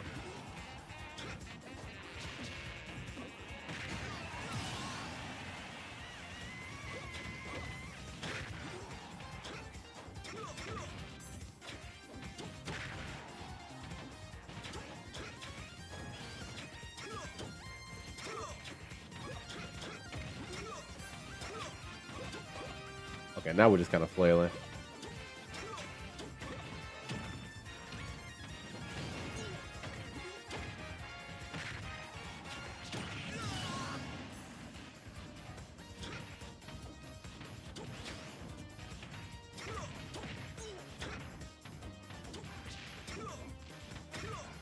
Not the snapback.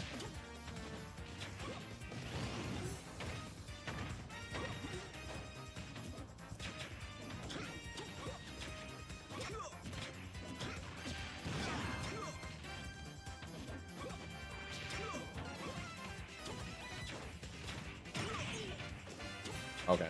He's go for the neutral air dodge. That makes sense. Falcon, he's not gonna go for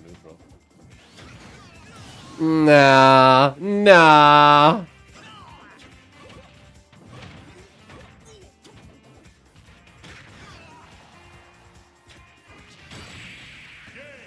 All right, GG. Everything going on happens on the 22nd. That's all good. Make your priorities, Flame.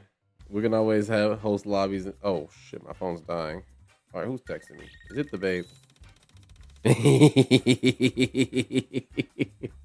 All right, everyone. While it has been fun talking about life, love, violence, happiness, unrest, 2 games and then I'm off.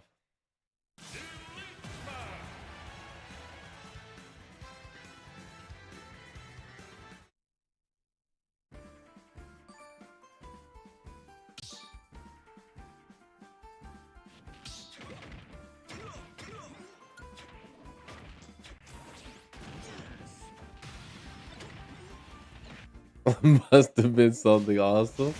Yeah. Yeah, I guess it's kind of awesome.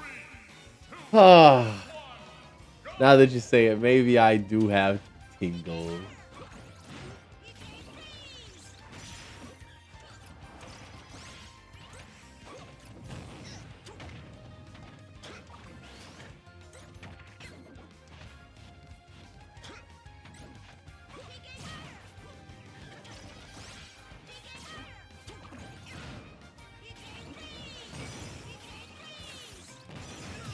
I did not want to fast fall into it. Why can you zare from there, dude? That's so fucked. It's such a good recovery. What the hell? You ruined it. You ruined everything.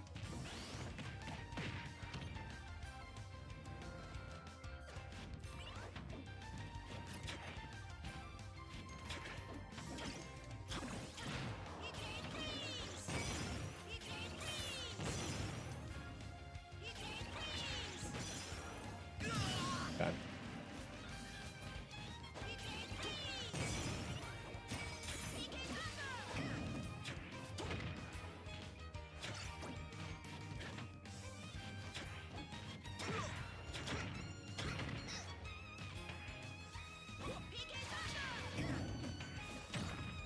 How did I not get the back air off of that?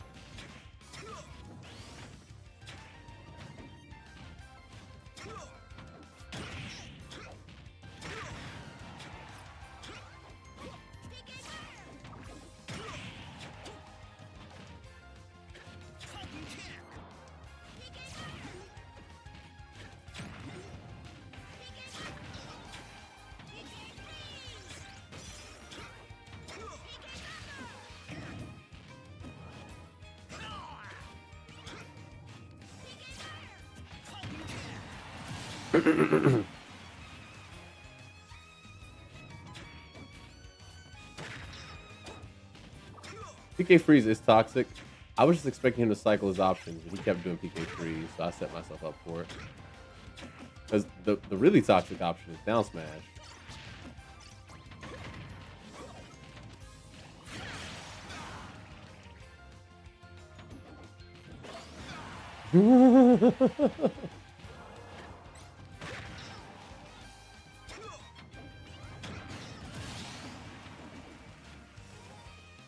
Hurry up, bro.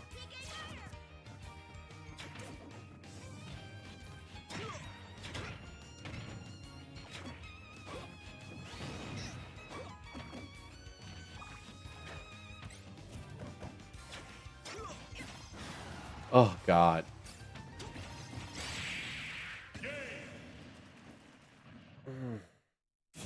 That back air was so fucking close to hitting.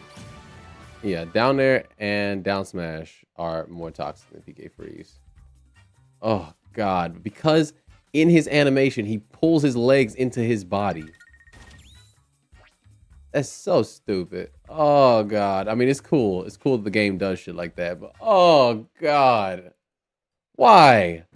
Why? I get hit by the fucking feathers of a move all the time. Let me get hit by... Let me just get that hit by... I want that, like, the residuals. Okay? A little bit of disjoint. Falcon is so clippable. Anyway.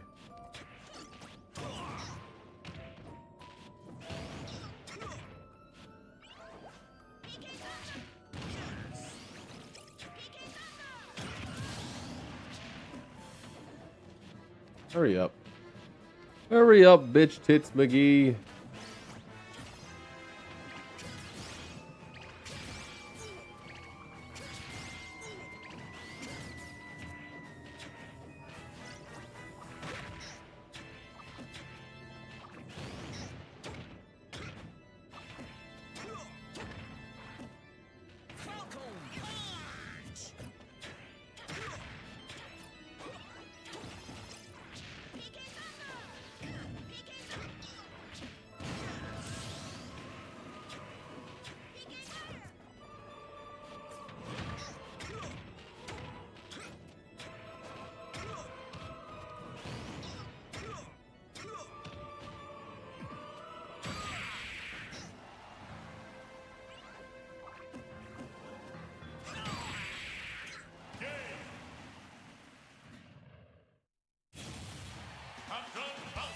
Agreed. Lucas dares for villains. It's like the only dare more villainous than Pac-Man.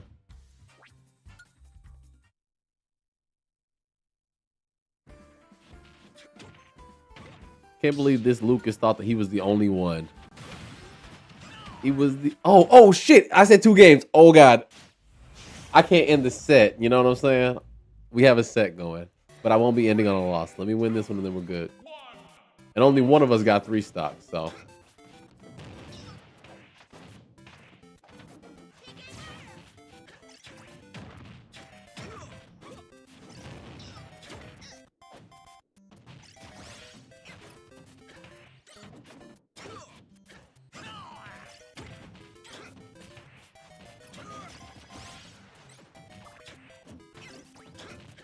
Oh, where was the fastball?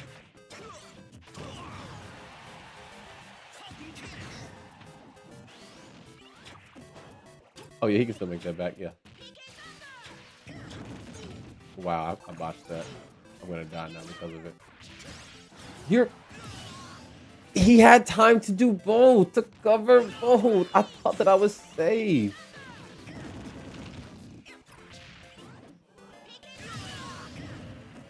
All right.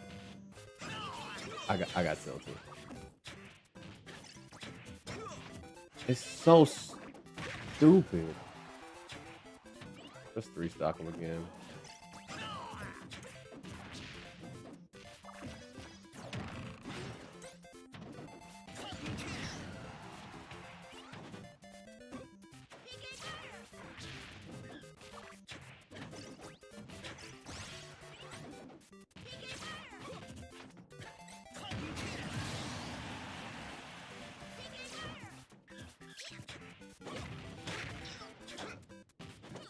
God damn.